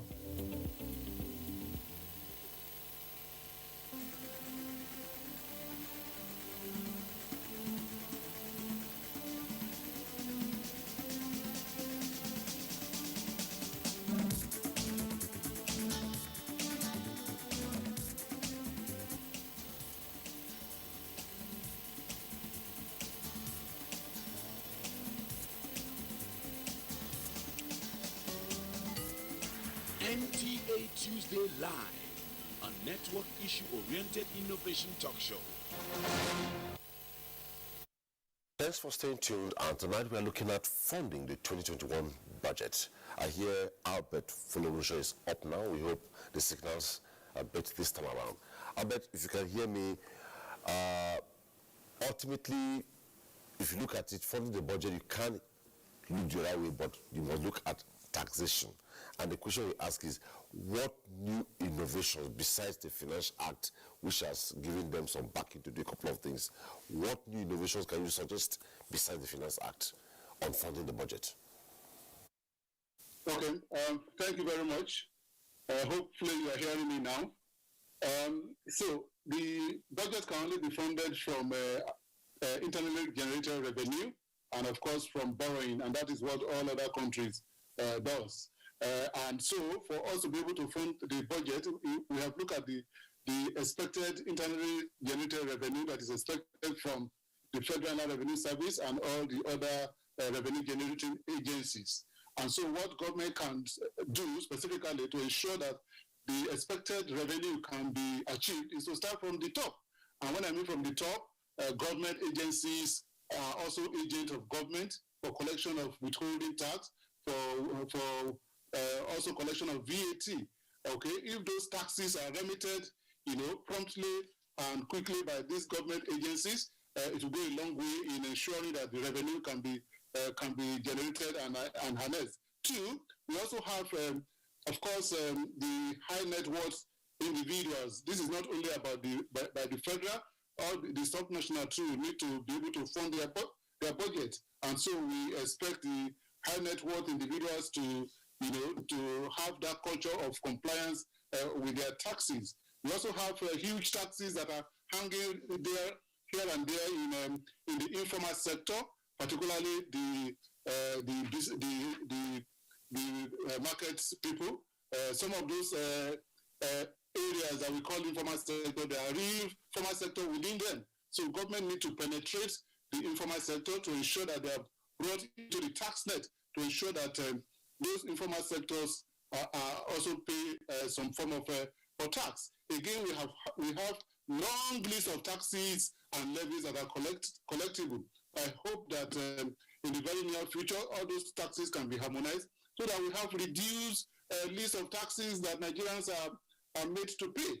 Okay, and of course, I know it's tough now because of the federal system, but of course, it is also good to have one tax authority. And we have seen in several other countries where they have one tax authority like the HMRC in UK, the SARS in South Africa, the quantum of revenue that have been generated, which is very cost effective, can also not be compared with what we have in Nigeria, where you have the Federal Revenue Service and all the state tax authorities. Hopefully, one day we'll be able to get there. Then if you look at the FRS, a lot needs to be done in terms of being able to generate the revenue. The employees, like I mentioned, about 11,000, okay, cannot collect revenue that is required for over 200 million Nigerians. And so that area has to be looked at. Again, the funding, they are going into automation and deployment of technology here and there. They need a lot of funding. I don't believe it's something that can be achieved this year. It is just the starting point for me. And so they need to do a lot of internal, deployment of technology for them to be able to, be able to access the taxpayers' system, for them to be able to generate those revenues. So therefore, I believe that a lot of funding will be required. If you look at other countries, the effective collection percentage rate is about 1%, or even less than 1%. But here we have 4%. But 4% of what? The total revenue generation for last year was 4.9 trillion. So 4% is low compared to the revenue, but they also need to show up that revenue. And to be able to show up that revenue, they may need a temporary period of increase so that they can deploy those additional increase into the technology. And as soon as those technology becomes efficient and effective and running, then of course that will bring down the collection rate even below 4%. But for now, I think there is a need for government to deliberately budget for FRS to be able to deploy those technology that are required. I've also talked about, somebody also mentioned the issue around minimum tax, and why do we have minimum tax? Why do we exempt some companies from paying tax? You cannot, with the number of employees we have managing the tax authorities, they cannot harness, they cannot, assess tax from all Nigerians, and that is why for those below 25 million, it is just a distraction to the tax authority if you look at the profile of the collection, where not more than 20% of the taxpaying public are the one paying more than 80% of the revenue generated. So why do you want to waste so much of the limited fund that is available now on the remaining 20% that almost insignificant? And so that justifies the reduction, the exemption of minimum wage earners, the exemption of those with 25 million turnover, and so on. And like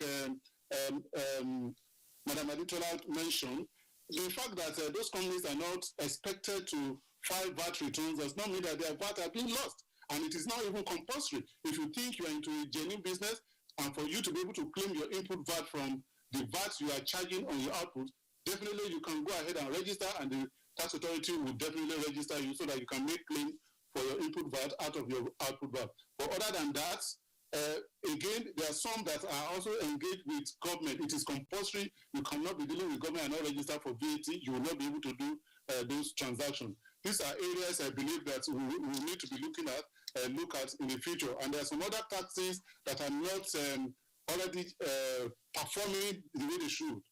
Again, which means that they need some review. The stamp duty is a major one, okay? And the existing law is the 1939 law. And so there's a need for a holistic review of that law. The capital gains is also underperforming, okay? And of course, we understand the new provision in the Finance Act now that allows returns to be filed twice so that the tax on the gains can immediately be paid. But a lot of things in the CGT Act also need some level of review. And all of these are things that can be done so that we'll be able to show up our tax to GDP ratio, which is a percentage which is currently at 6%, which is far below what we have in other countries. In Sweden, the tax rate, effective rate is about 78%. In Norway, it's about 68%. And so here we are having so much, the tax rate here is so low. But of course, we can also not shy away from the fact that the public need to have the enjoyment of the tax revenue. to be able to have that desire to pay. You cannot pay tax and again look for money to drill borehole here and there. You cannot pay tax and then your cars are getting destroyed by pothole here and there. Those are things that Nigerians will also need, so that the culture that we desire, such that people will willingly pay their taxes, can be imbibed in most companies and most Nigerians. Thank you very much. Before I come to Professor Zubairu and Ehile, quickly, one other problem that will affect funding the budget could be the evasion of tax.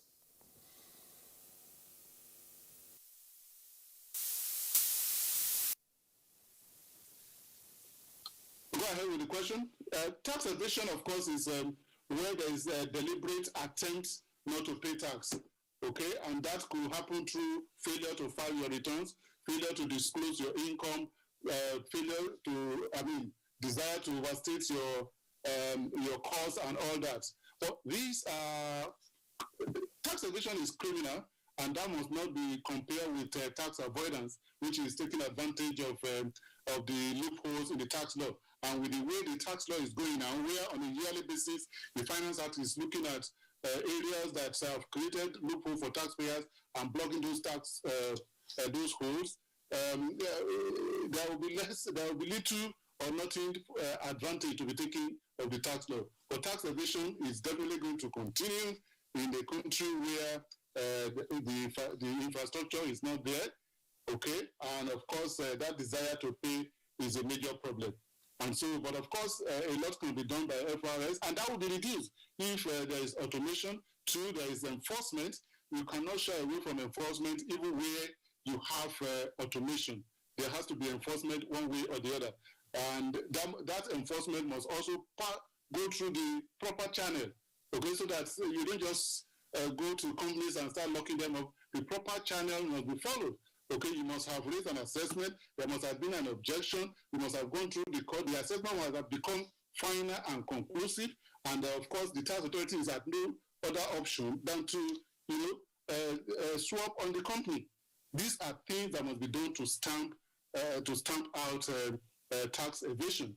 And I can see that if truly the tax law continue to mature the way it is maturing, and is being amended and updated on a regular basis, in the very near future, I'm sure we'll be able to be proud of also talking about a 15% tax to GDP ratio for Nigeria.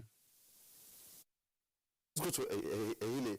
Ehile, you have heard so much about automation, technology, and about what are the safeguards in place? Because as much as you have all these, people still have a way they cut corners.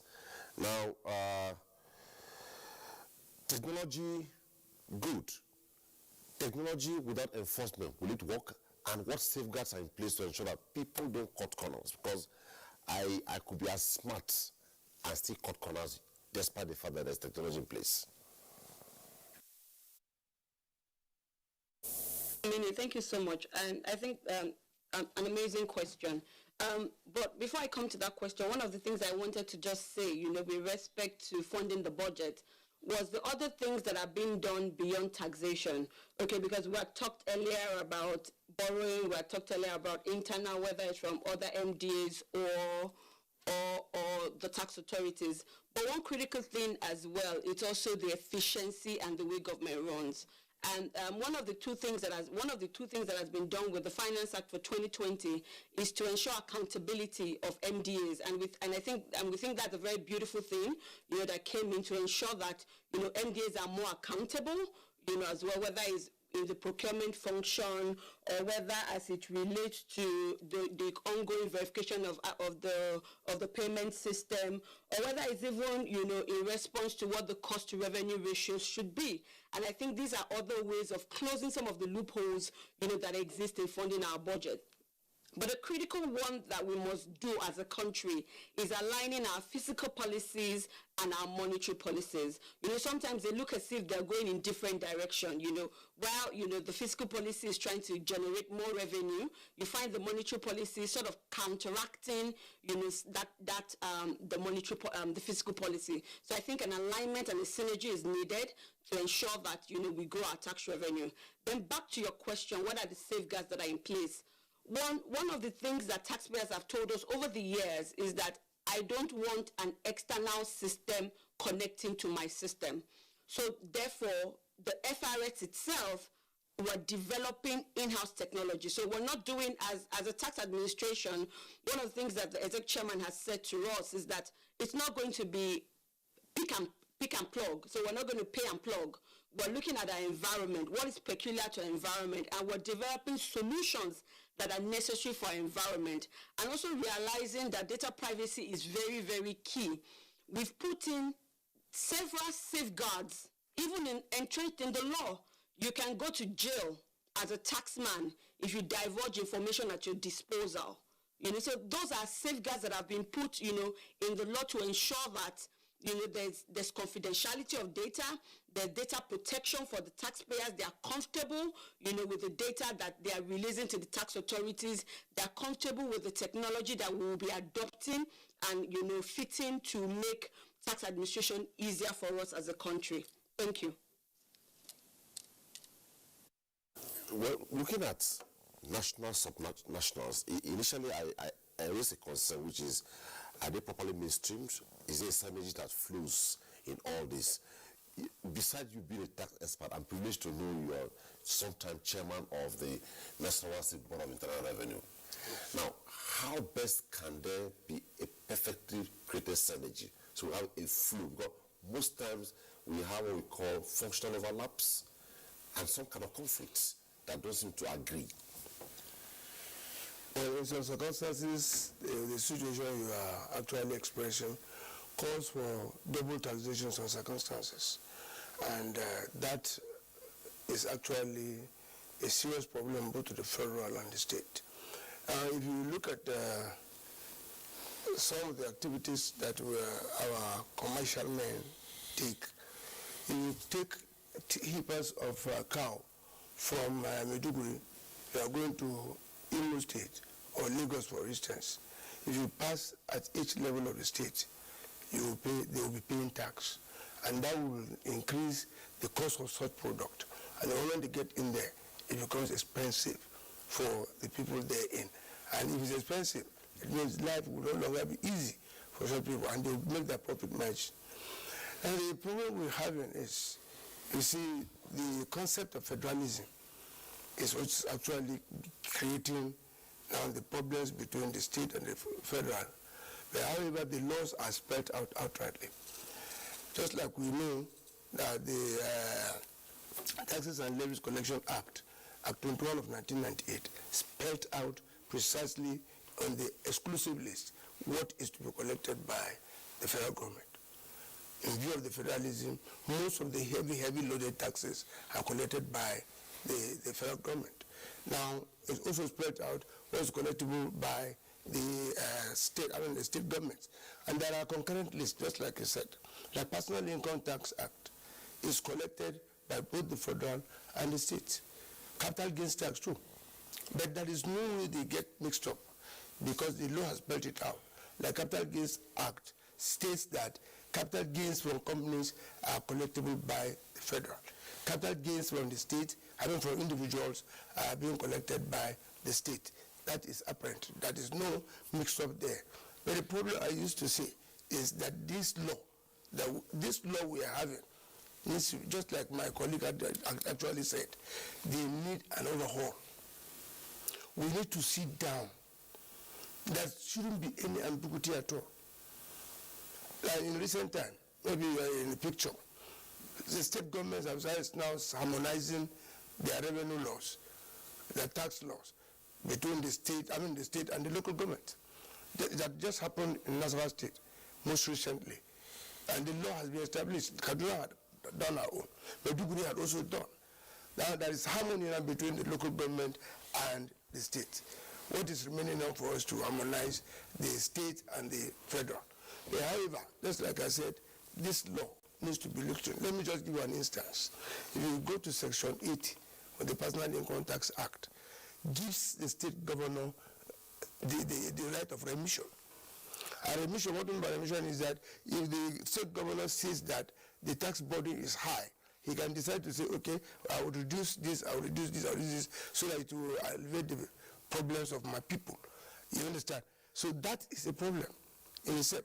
Uniformity of the practice will not be longer there.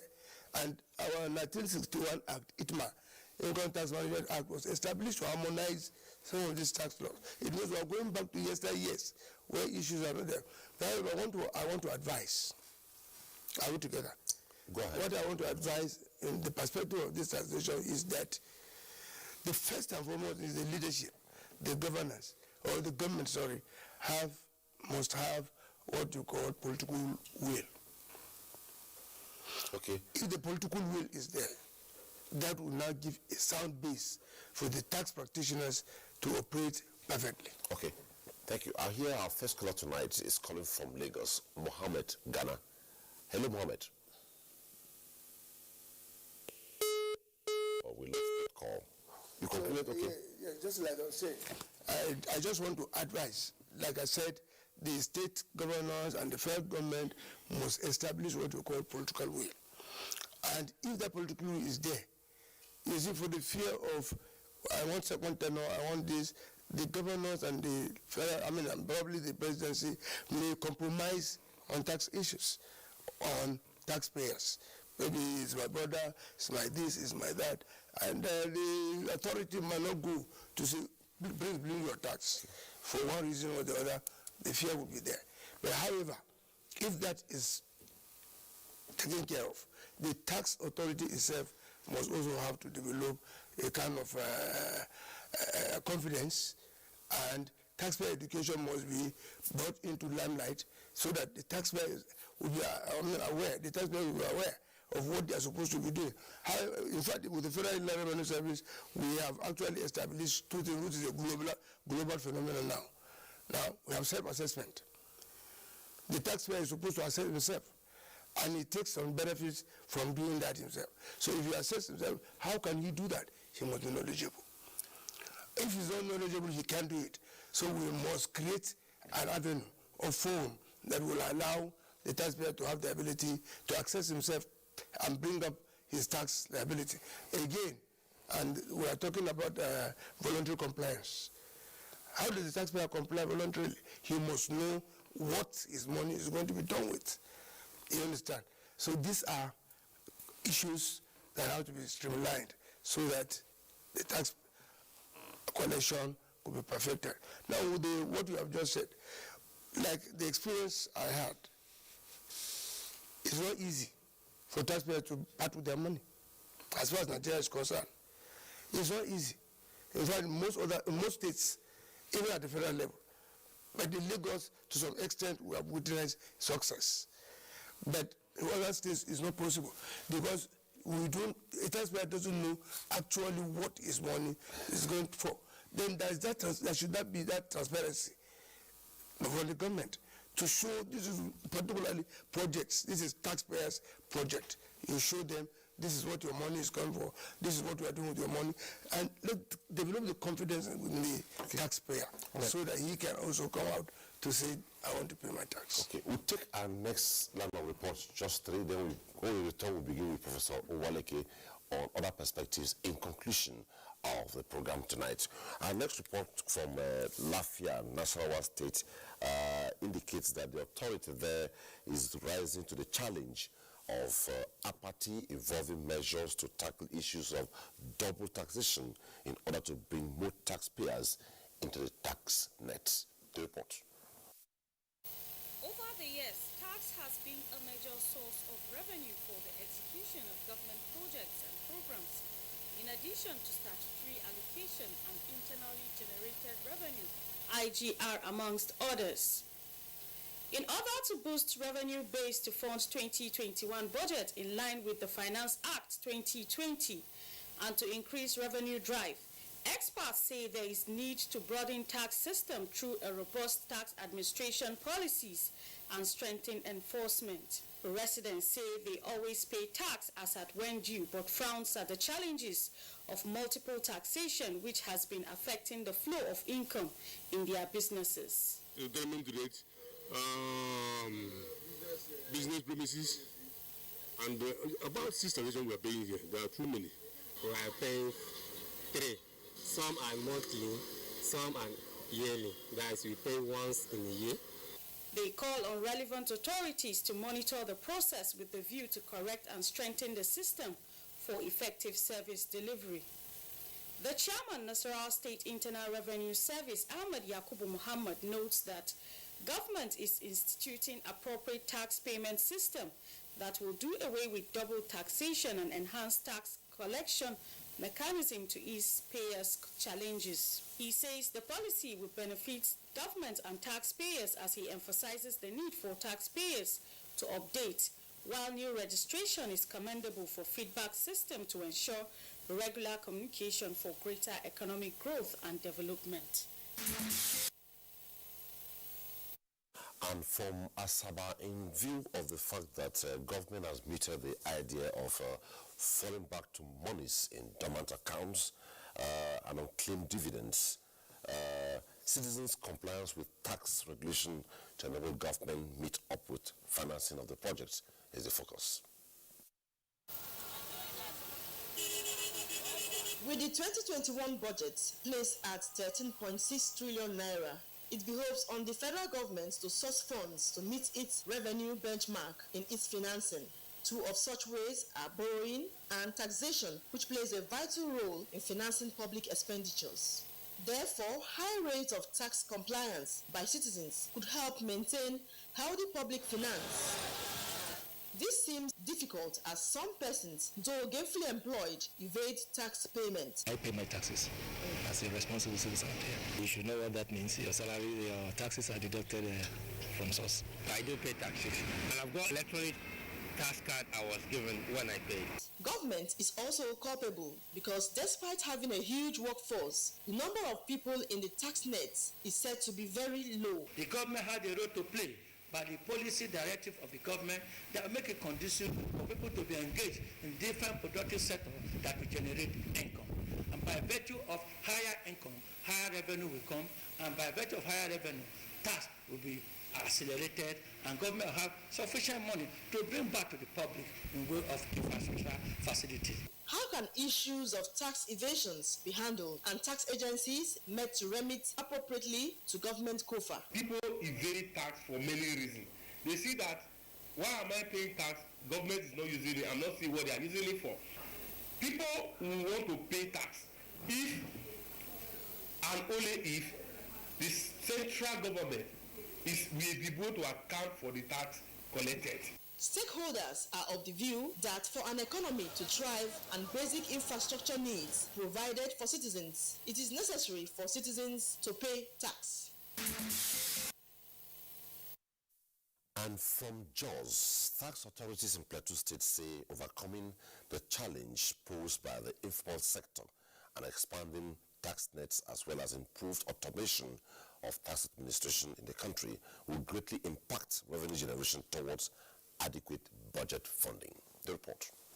The advent of the coronavirus pandemic and the dwindling fortunes of the oil sector increased pressure on the economy, requiring a move towards the non-oil sector for enhanced revenue generation. The situation has opened up new ideas for businesses, with it, new revenue streams, and the FIRS is in the forefront of ensuring revenue generated are taxable and paid accordingly. The service is trying to close gaps arising from underassessment, as a number of policies have been introduced to improve tax administration in the country. There are provisions of many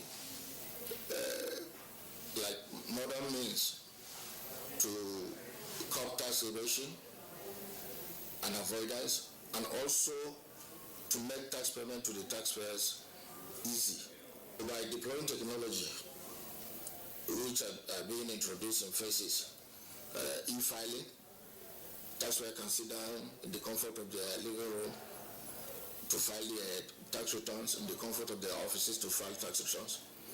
The Plateau State Revenue Consolidation Law 2020 is providing a unified revenue administration structure that will help develop an integrated revenue administration towards improving ease of doing business, enhance voluntary compliance, and boost revenue generation. The passage of our law, of the bill that was passed into law, every business, every enterprise, every association is expected to register with the state Internal Revenue Service. Financial analysts and some taxpayers are advocating increased enlightenment.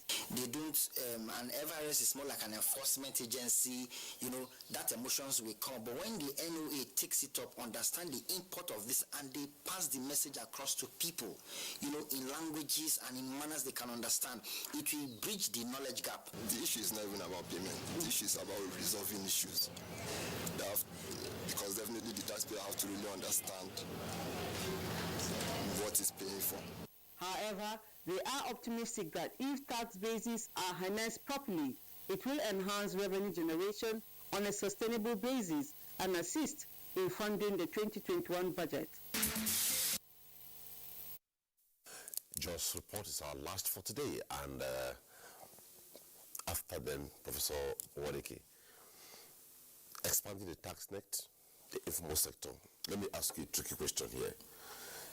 If the tax net keeps shrinking and the informal sector is not properly captured, also, could there be any time where we could go to fund the budget locally without going externally? Yes, if the tax yield is dropping, while the informal sector is increasing, I first to tell you that there's a problem. This is a country where you have over 40 million micro, small, and medium enterprises. So that gives you an idea of the potential that this country has for ramping up tax revenue. If only that sector can be organized. Okay. Now, when you were doing your report on subnationals, I didn't hear you go to Imo. You didn't talk about my state. We always juggle. We were in Imo State last week. I see. But I listened to the report on the Southeast, and I didn't, Imo State wasn't there. But maybe I should share my little experience, because, at the state level, where I worked as a Commissioner for Finance, the governor I worked under, happened to be loan shy because of understandably, because the state was in huge debt, and so he didn't want to touch any loan. So we focused on ramping up IGR, because we recognized that IGR was even a basis for the horizontal allocation of money from the Federation account. It was one of the criteria. IGR is also one of the criteria for even receiving World Bank grants under the state's fiscal transparency and accountability sustainability program of the World Bank, the SafeTax program. So IGR, is very important, and we recognize that, and so we focused on ramping up IGR. And fortunately, we had a very competent and experienced person, manning the Internal Revenue Service. And the first thing we did, was to ensure we had, we tried to get a reliable database of, taxable persons in the state. When we came, for example, there was no record of, say, the number of hotels in Imo. And Imo happens to be a state where you have the highest number of hotels in the southeast, but the records were not there, okay, for us to be able to do a proper, collection of revenue. And one of the things we also did to minimize this incidence of multiple taxation, or the perception of multiple taxation on the part of the taxpayer, was to consolidate the taxes, for each taxpayer under a central billing system. Of course, we automated, and from the little we were collecting, as I said, we were able to ramp up IGR, and from the much we were collected, the governor was doing roads. Okay, he was doing, putting money in health, in education, building technical colleges. Okay, and so the voluntary compliance level, increased substantially. at the time, we were there. And so that's for, the state level. But whether at the state level or at the federal level, one thing is critical that has to be done, again, to ramp up tax revenue. And that's speaking to the ease of doing business. Ease of doing business is critical. There's a recent report, I saw, which said that just very few states were able to attract foreign investment into this country in 2020. Okay, very many states couldn't attract any. And if you don't have, businesses, if you don't have investments in your place, of course you don't expect your tax revenue, to be high. What is it that Kaduna State is doing well that other states should learn from? Kaduna State, is a shining example of a state that has successfully ramped up IGR. I'm not talking about Lagos State now. Okay, so, and that's because Kaduna State has worked on the ease of doing business. In terms of ease of registering business, ease of starting a business, whether it's even obtaining construction permits, okay, resolving insolvencies, dealing with enforcing contracts and all of that. Okay. So all that, have to be in place for businesses to thrive. So if you have more businesses in your states, if we have more businesses, more foreign investment in Nigeria, of course the tax base is being increased. We are in a position to also get more, more tax revenue. So ease of doing business is very critical. And I'm happy too that even as at the national level, the situation, has been, improving over time in terms of ease of doing business. What affected us as a country last year, was understandable, the COVID pandemic. But otherwise, if you look at the rankings, in terms of ease of doing business, we have been making some progress at the national level. Okay. I think we should sustain that. Then the other issue also has to do with, you talked about borrowing too, you mentioned borrowing again. But before borrowing, there's also the issue of privatization. Okay, if you look at the 2021 budget, the government says it intends to generate 205 billion naira from privatization proceeds to fund the budget. That to me is too small. We could do bigger than that. Okay, and that is if we can take up key assets of the government and partially privatize those assets, okay, through the Nigerian Stock Exchange, through the capital market, the government stands to, get more. So the government should. Or the critics will now see from the political mind, not the economic mind. No. You are. By wanting to stop that effort now. No. The attack is usually when you want to sell to individuals, when you want to sell public assets to individuals. But when you want to sell to the public, that is where the stock exchange, comes in. You put it on the stock exchange, for example, and people like you and I, can buy shares. So that is a way to ensure that the public, participates in the fortune of such enterprises. Let's get the perspective for Professor Zubairu. Professor Zubairu, the 2021 budget is already on, the implementation is on. I know the effective date is somewhere in March. Yes, that's the capital component of 2020 budget will terminate by the end of March. Yes. There's no going back. The budget must be funded. Nigerians have to be served. So by way of, let's say, maybe you're trying to console Professor Waleke. What will you be saying? Another Nigerians. Consoling him, I don't know how to console him in this perspective. Just for instance. The problem is our own problem altogether. Okay. So we have to console each other. The issue is, just like you said, there's no going back. We have to look for alternatives. We just have to open our eyes now to what would be performed by the Federal Revenue Service, because they are critically our target now. And we have been talking of informal sector. By the Nigerian tax system, the informal sector doesn't have anything to do in most circumstances with the federal collection, because it goes under personal income tax. Most of them are not incorporated. Most of these small businesses are not incorporated, and which means they are falling under the arms of the state government. You understand? So the federal budget now, we don't have much, except for those incorporated companies that have little capital base. Okay. In any event, just like you said, if there is no alternative in this circumstance, the borrowing has become evident. Okay. We cannot do without the borrowing. But however, just like he said, if we now borrow all those capital projects that you're talking about, they should be self-financed, self-funded, so that the moment such capital projects, excuse me, I think there is a project that's ongoing now between this Abuja towards Lafia. That project doesn't have any capital disposition by way of borrowing or otherwise. So it's meant to finance itself. Maybe at the end of the project, there will be a means of collection from users of the infrastructure, something like that. Okay.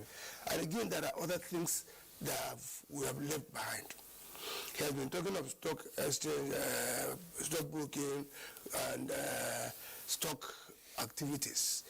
You see, we have left out some of these collections far back. We need to go back to them. Like in 1998, it was abrogated, collection of capital gains tax from stocks. And this, the collection is with ease. Don't go there. It's okay. Don't go there. Just conclude. But that it will discourage, just go ahead. investments. We don't have all the time. It's all right.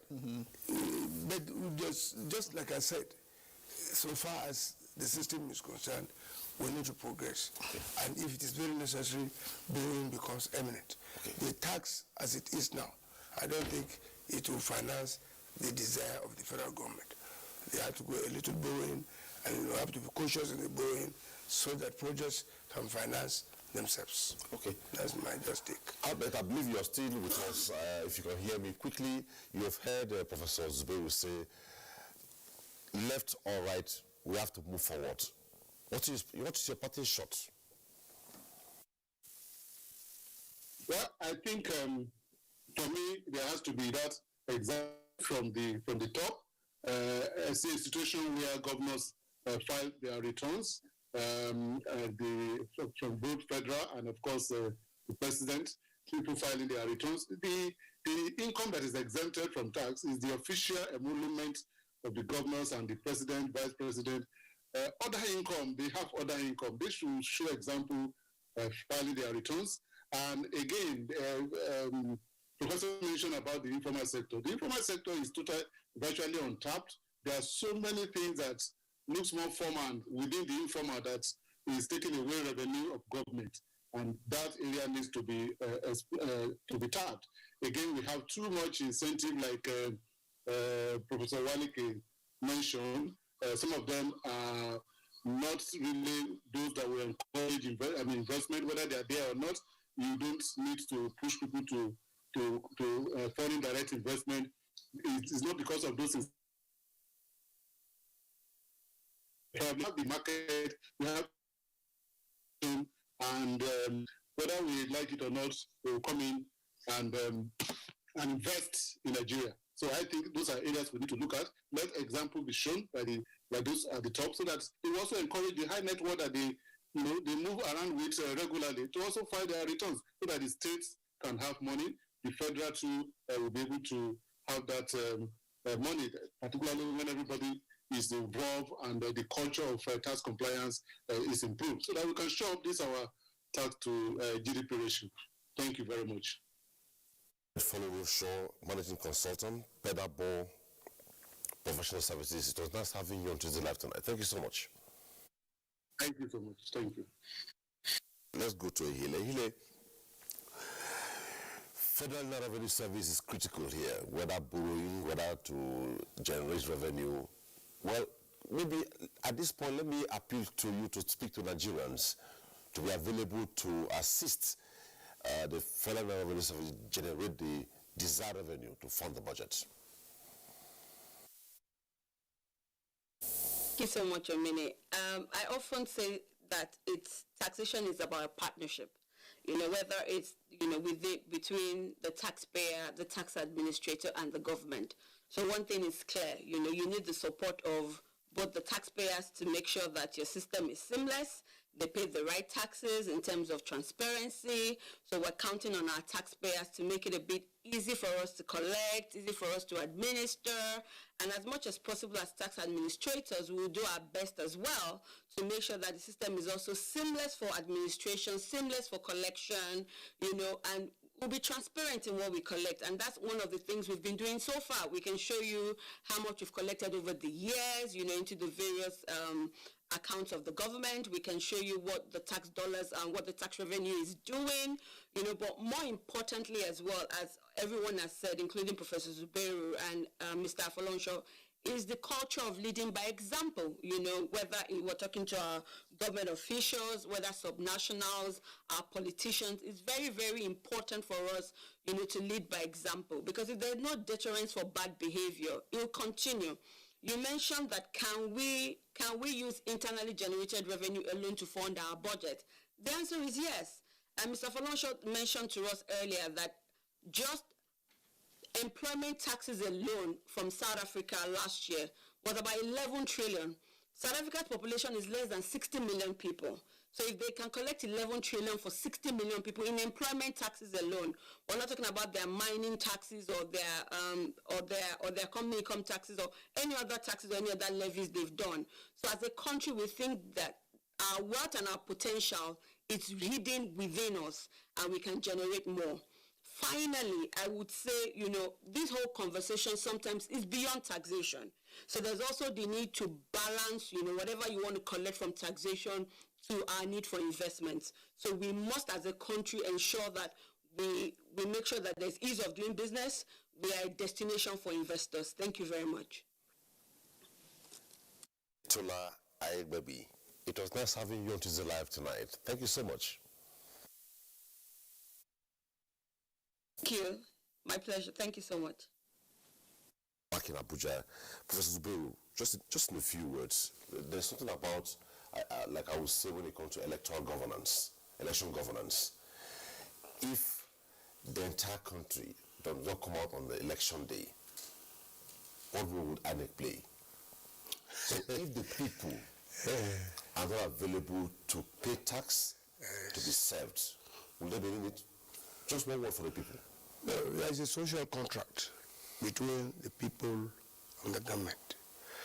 On the other side, if the people are not supplying the needed funds for the government to perform, it means they are at zero level. Because no governor, no president will bring his personal money to see he's going to fund government. He can't do it. He doesn't have it. Because he's governing the people. It's the people that actually will support you to do the rightful things. So, in fact, if people refuse coming out to pay their taxes, apparently it means the government will be handicapped. And at the end of the day, it will be catastrophic. Okay. Yes. Let's hear from you, Prof. Yes. I want to recommend a carrot and stick approach, to this whole thing. You notice that our tax laws, including the recent Finance Act 2019-2020, contain penalties for tax default, okay, but no rewards. So it's high time we began to build rewards into our tax laws. We have companies that have consistently paid, their taxes. Most of these companies are quoted on the stock exchange. What sort of rewards do we have for them? COVID-19 provided an opportunity, for us to reward those companies. Those interventions, should have been, channeled to companies that in the past paid their taxes as and when due.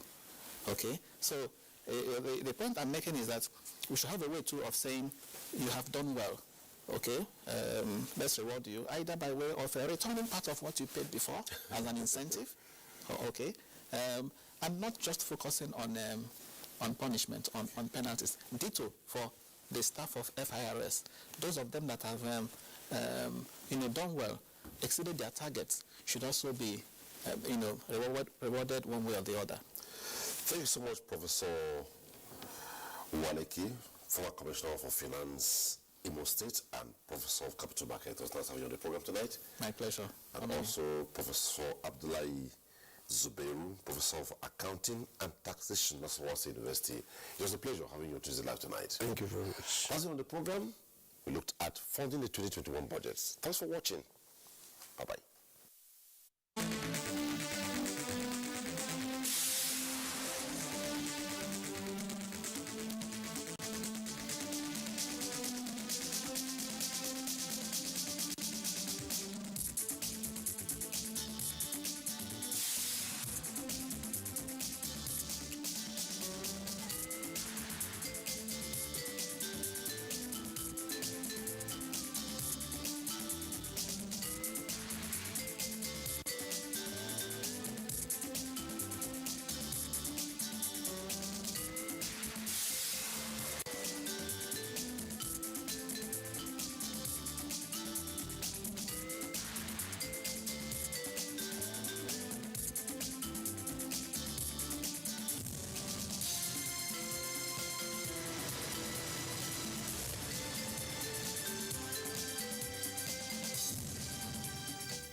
NTA, you can't beat the rich.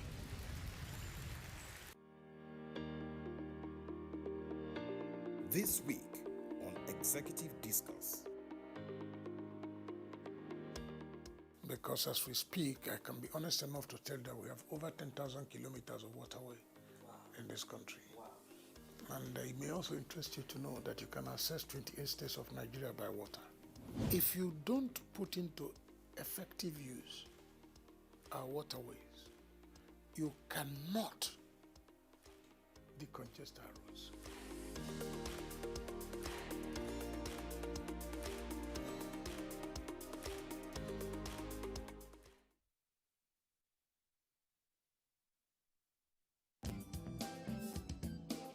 Selfishness is one word that is often considered negative.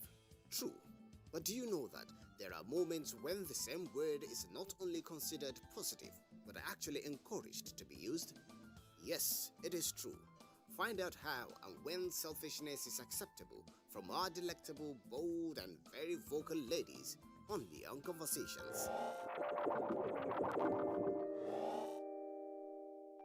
Join us this Wednesday at 9 a.m. and be a part of this conversation on NTA.